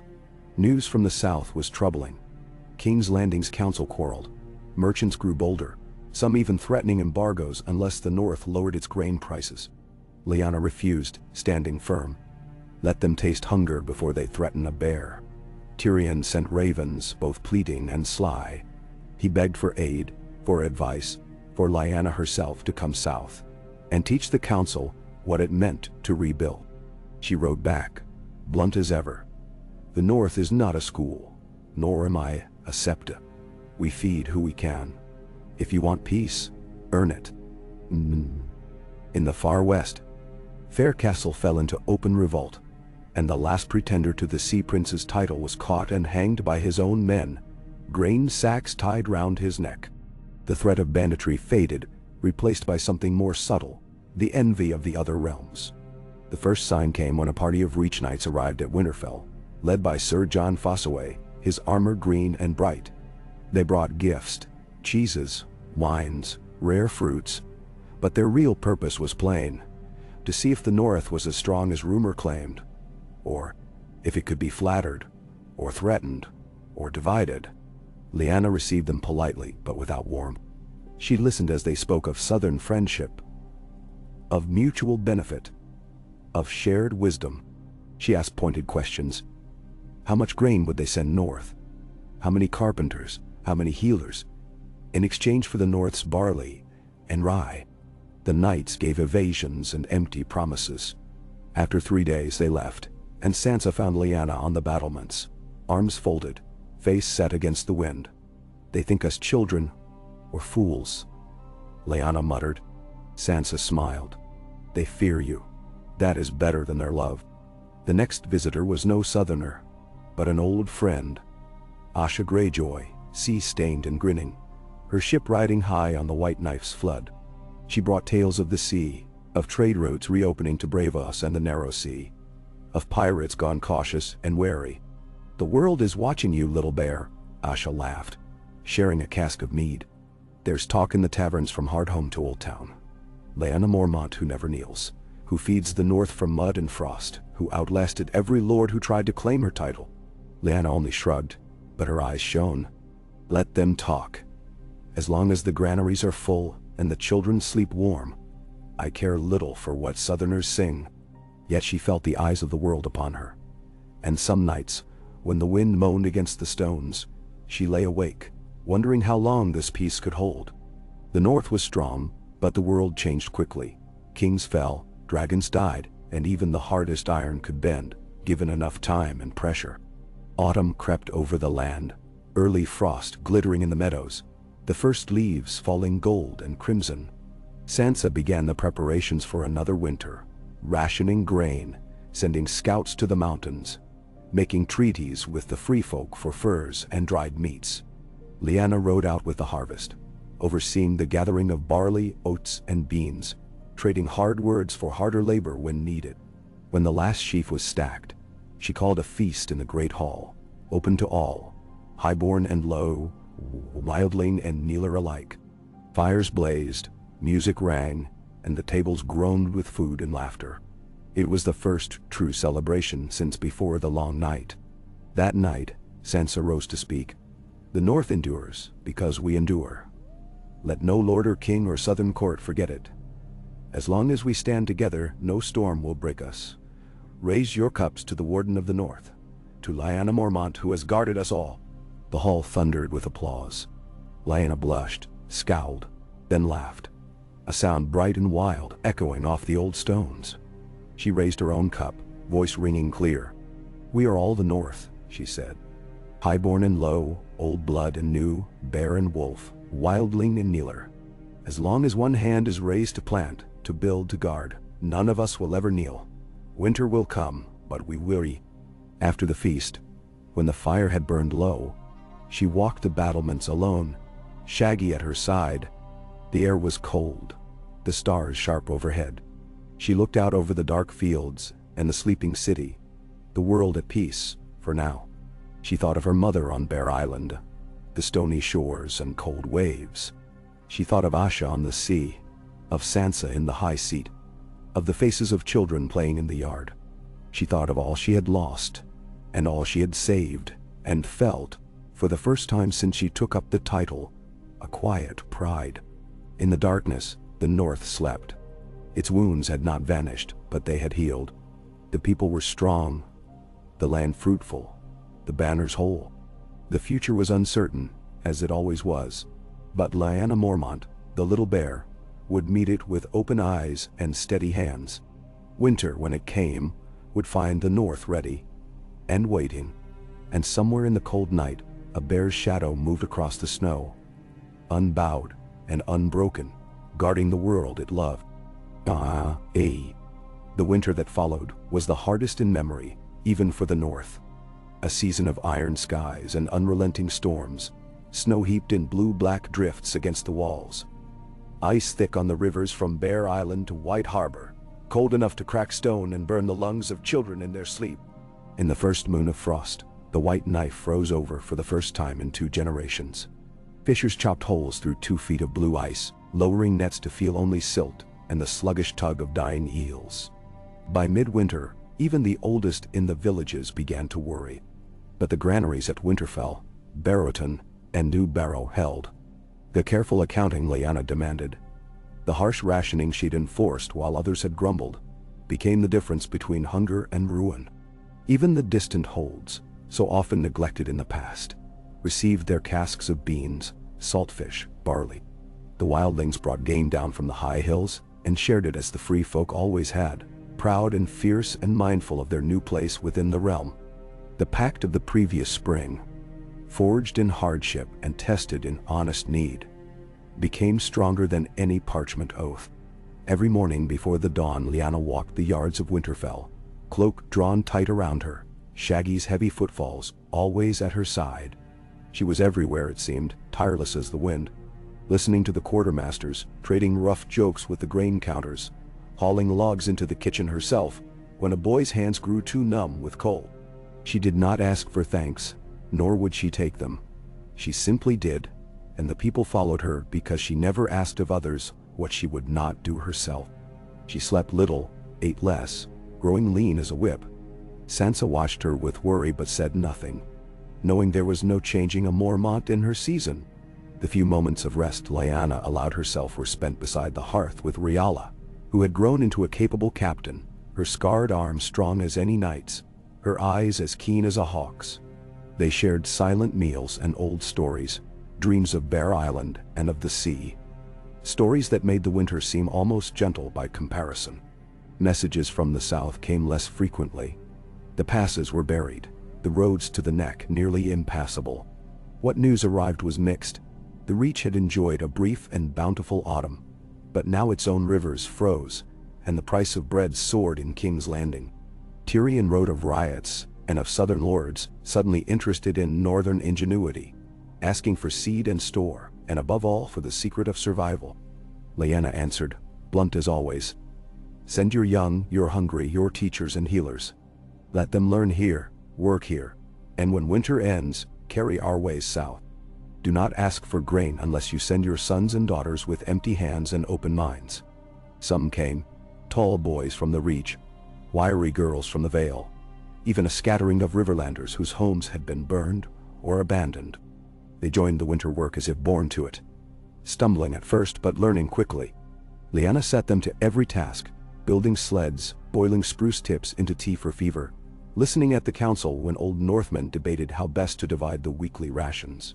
In time, their laughter joined the others in the yard, and the North grew, inch by inch, both in number and in heart. Spring, when it finally came, broke the North with a suddenness that was almost violent.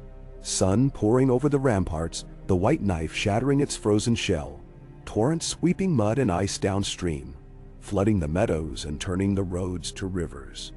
The fields around New Barrow drowned in thaw, but the peatlands soaked it up, and before long, the barley shoots showed green through the black mire.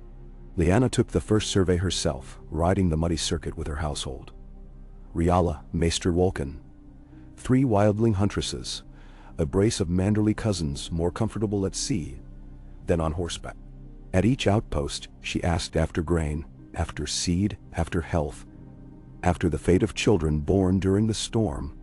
At Widow's Watch, the oldest woman pressed a ribbon of dried flowers into Lyanna's hand. "We remember," she said.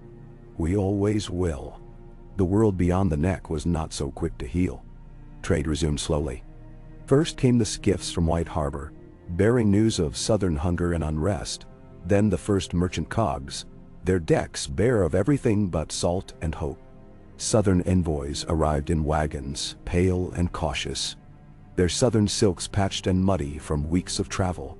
Sansa and Lyanna received them together in the rebuilt hall, now hung with tapestries of wolf and bear, the hearth roaring as if to drive back every memory of famine. The southern lords, plump-faced, red-eyed from the road, all fine manners and clever tongues, spoke of alliance and mutual benefit, of marriage pacts and trade routes, of the lessons they hoped to glean from the North's survival. Sansa listened, elegant as a queen, her words measured, her eyes never leaving Lyanna's face. Lyanna sat straight and silent until they finished, then asked, "What will you give, and what will you take? Will you share in the work or only in the harvest?" The Reachman, Sarion of Brightwater, gave a tight smile. "We would send our own, to live and learn here. The Vale offers horses and gold. The Riverlands will trade what little they have left. Grain for seed, knowledge for peace." "Done?" Sansa nodded. "Then it shall be so. For as long as you remember the debts paid here, the North gives freely, but never forgets. Work beside us, and we will not turn you away." The agreements were struck. Riverlanders joined the barley harvest. Reachmen drove teams in the muddy fields. The children of the Vale helped raise new barns along the edge of the Wolfswood. There were quarrels. There always were, over custom, over pride, over the right to the first loaves of the new spring. But Lyanna set the pace, and none could say she played favorites. By midsummer, the North was flush with new faces, new skills. The southern children learned to build fires with wet wood, to dig wells through permafrost, to judge the weight of a sheep by its hoofprints in the snow. In turn, they taught songs, games, and clever ways to store grain in stone-lined pits that kept out both rats and cold. Lyanna rarely lingered in Winterfell now. She rode north to Bear Island, where her mother had organized a school for orphans and wanderers, girls and boys from every kingdom, learning the old ways and the new. The sea was calmer than it had been in years, and for the first time in memory, Mormont boats fished as far south as the Arbor and returned with full holds and stories of Braavosi traders hungry for dried cod and tough northern linen. One night, as she walked the moonlit shore with her mother, Lyanna found herself speaking aloud the hope she'd long held close. "It will not last forever," she said quietly. "Peace never does. But perhaps it will last long enough for our children to learn to live in it." Her mother squeezed her shoulder, rough hand gentle. "You've made something that will outlive us both, cub. That's all any warden can hope for." The peace did not pass unnoticed beyond Westeros. That autumn, a ship from Old Town arrived at White Harbor, bearing a delegation of maesters. Old men and young, their hands ink-stained, their manners brisk. They came not to lecture, but to ask. Lyanna sat through their questions in the market square. Riala at her side, her patience tested but unbroken. "How did you prevent the spread of fever?" asked the eldest, Archmaester Malaron. "We burned what had to be burned and kept the living close, but not too close. It was the women who taught us, wildlings and Mormonts both. And clean water above all." A younger maester, his chain bright and new, pressed on. "And what of the southern children? How did you make them accept your ways?" Lyanna shrugged. "We did not coddle them, but neither did we scorn them. They wanted to learn, or they left. Most stayed." Well, the maesters stayed for a month, learning, observing, helping in the fields and at the forges, sharing their own knowledge of herbs and healing, teaching the children their letters. When they left, they did so with respect in their eyes and promises to send more. Late that winter, with the first snows swirling again, a great convocation was called at Winterfell. Sansa summoned the lords and ladies of every house, highborn and low, wildling and kneeler, southerner and northman alike. They gathered in the hall, where fires blazed and banners hung, the heart of a realm remade. Lyanna stood to speak, her voice carrying across the hush. "The North has endured worse than hunger or war. We have survived together. The world is watching. Let them see a land where all work, where all eat, where all stand when storms come. This is our promise, our pact, to our children and to theirs." One by one, each lord and lady, each captain and farmer, rose and pledged their loyalty. Not just to Winterfell or to Lyanna, but to each other, to the idea that the North was more than blood or name. It was a community, a family, bound by trial and triumph both. After the pledges, the feasting began. There was song and laughter, the music of lutes and pipes, the sound of children racing in the corridors, the warm hush of hope rekindled. Lyanna wandered the hall, quiet, smiling, listening to the stories, watching the young faces alive with joy. In the deepest hour of night, she slipped outside, walking the snow-covered yard, Shaggy at her side, breath curling white in the moonlight. She thought of all she had seen, the battles and losses, the stubborn pride, the quiet miracles of survival. She knew storms would come again, that peace was never more than one bad harvest or a foreign sword away from shattering. But as she looked up at the endless, star-laced sky, Lyanna felt no fear. The North had changed. She had changed with it. Her legacy was not written in titles or tales, but in the fields sown by many hands, the houses filled with laughter, the children safe beneath strong walls.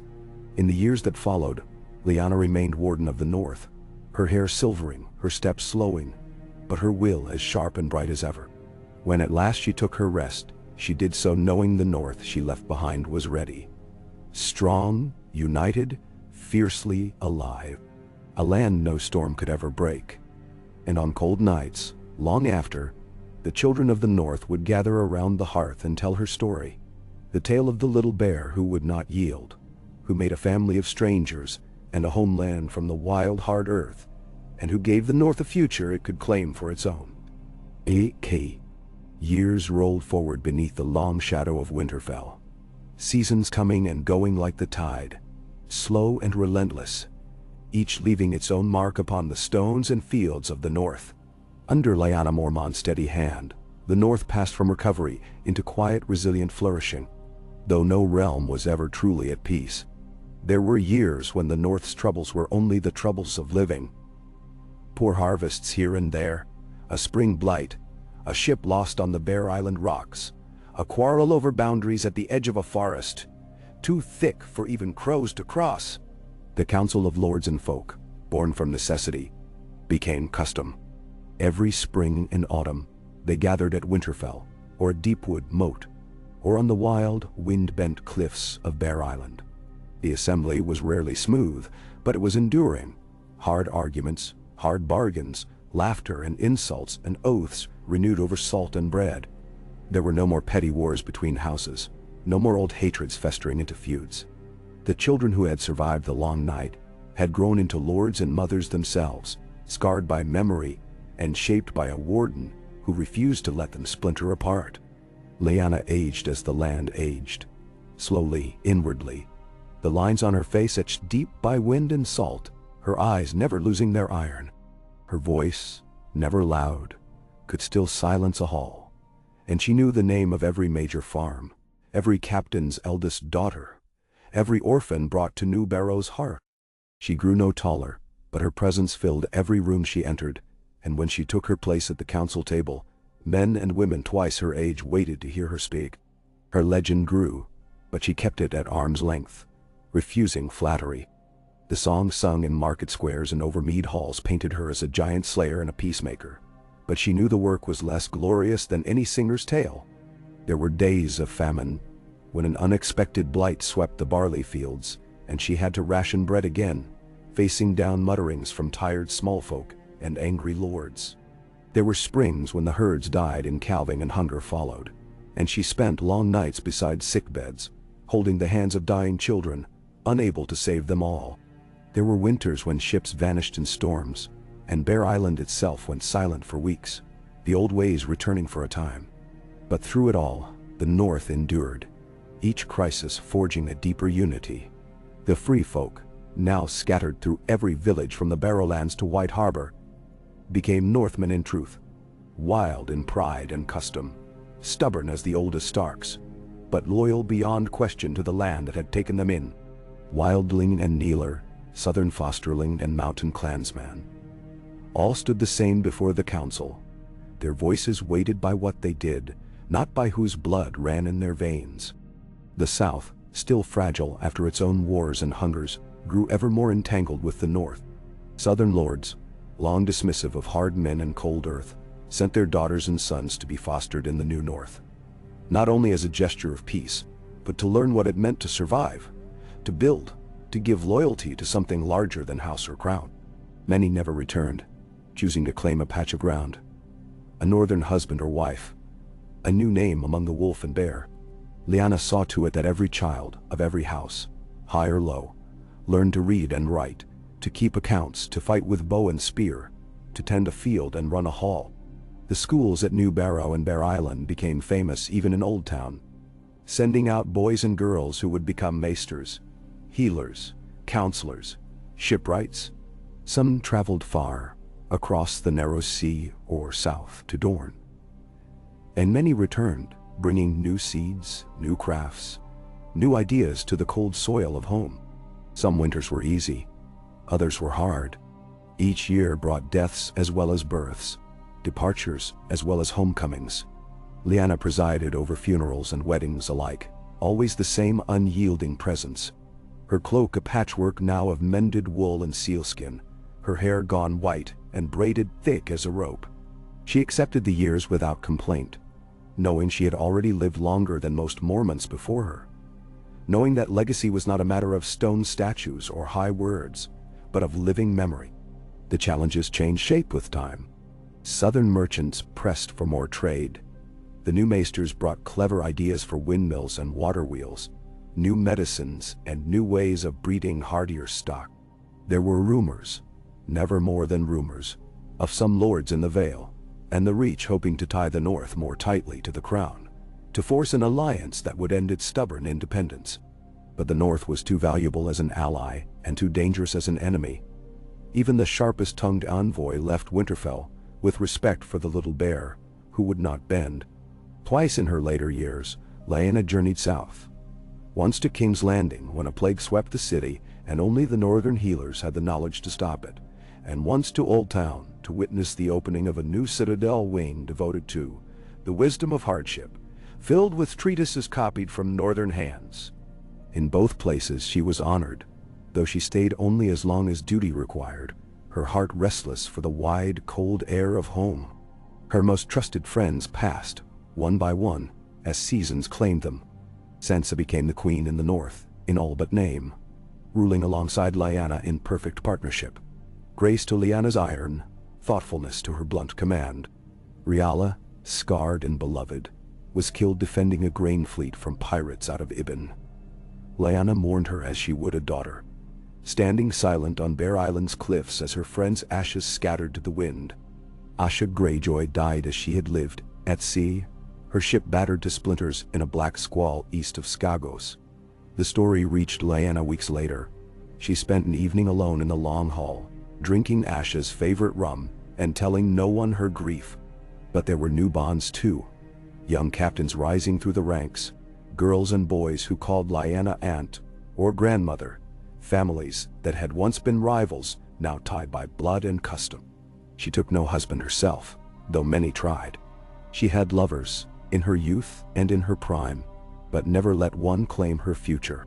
Her legacy was the land, and the North was her family. The spring she turned 60, she rode alone to the edge of the haunted forest. Shaggy's granddaughter, a great gray wolf with one black ear, at her heel. The woods were thick and ancient, alive with the memory of the old gods. There, beneath a weirwood as twisted as time, she met Bran the Broken for the last time. The king's face older than any man's, his body shrunken but his eyes unchanged. "You have done what few can, Lyanna," he told her, his voice soft as snow. "You've made a place that belongs not to the past, but to the future." She looked at the red leaves moving in the wind. "The future is only ever the next day, Bran, but I'm content if there's one more harvest, one more winter safe." They parted without ceremony, as friends who have known both loss and triumph, as kin bound by 1,000 threads of history and hope. Lyanna's last years were spent mostly at Bear Island, the sea and the wind her oldest companions. She watched the orphans row out to gather kelp, the girls from the marshes mending nets beside boys from the reach. She watched young captains test their strength in icy waters, their laughter carrying over the rocks. She wrote long letters to Sansa, now styled the Lady of Winterfell and Queen of the North, and every spring she returned for the council, though her gait grew slower and her voice softer. When she felt her end approaching, she called her kin, her captains, and the heads of every village to the Long Hall on Bear Island. She gave them her last counsel, practical, unsentimental, fierce as ever. Never let old wounds fester. Never turn away a child with nothing but their name. Never think the sea is tamed, or the winter won. Stand together, or not at all. She named her successor, a granddaughter, by a wildling father and a Mormont mother, as sharp-tongued and sure-footed as any bear cub, her hair black as jet and her eyes fearless. The girl knelt, but Lyanna pulled her up at once. "We kneel to no one," she said, her last smile thin as sunlight on ice. "You will lead, and they will follow, because you stand with them." Lyanna died in her sleep, in the small chamber overlooking the surf, a half-written letter to Sansa on her table. Her wolf curled at her feet.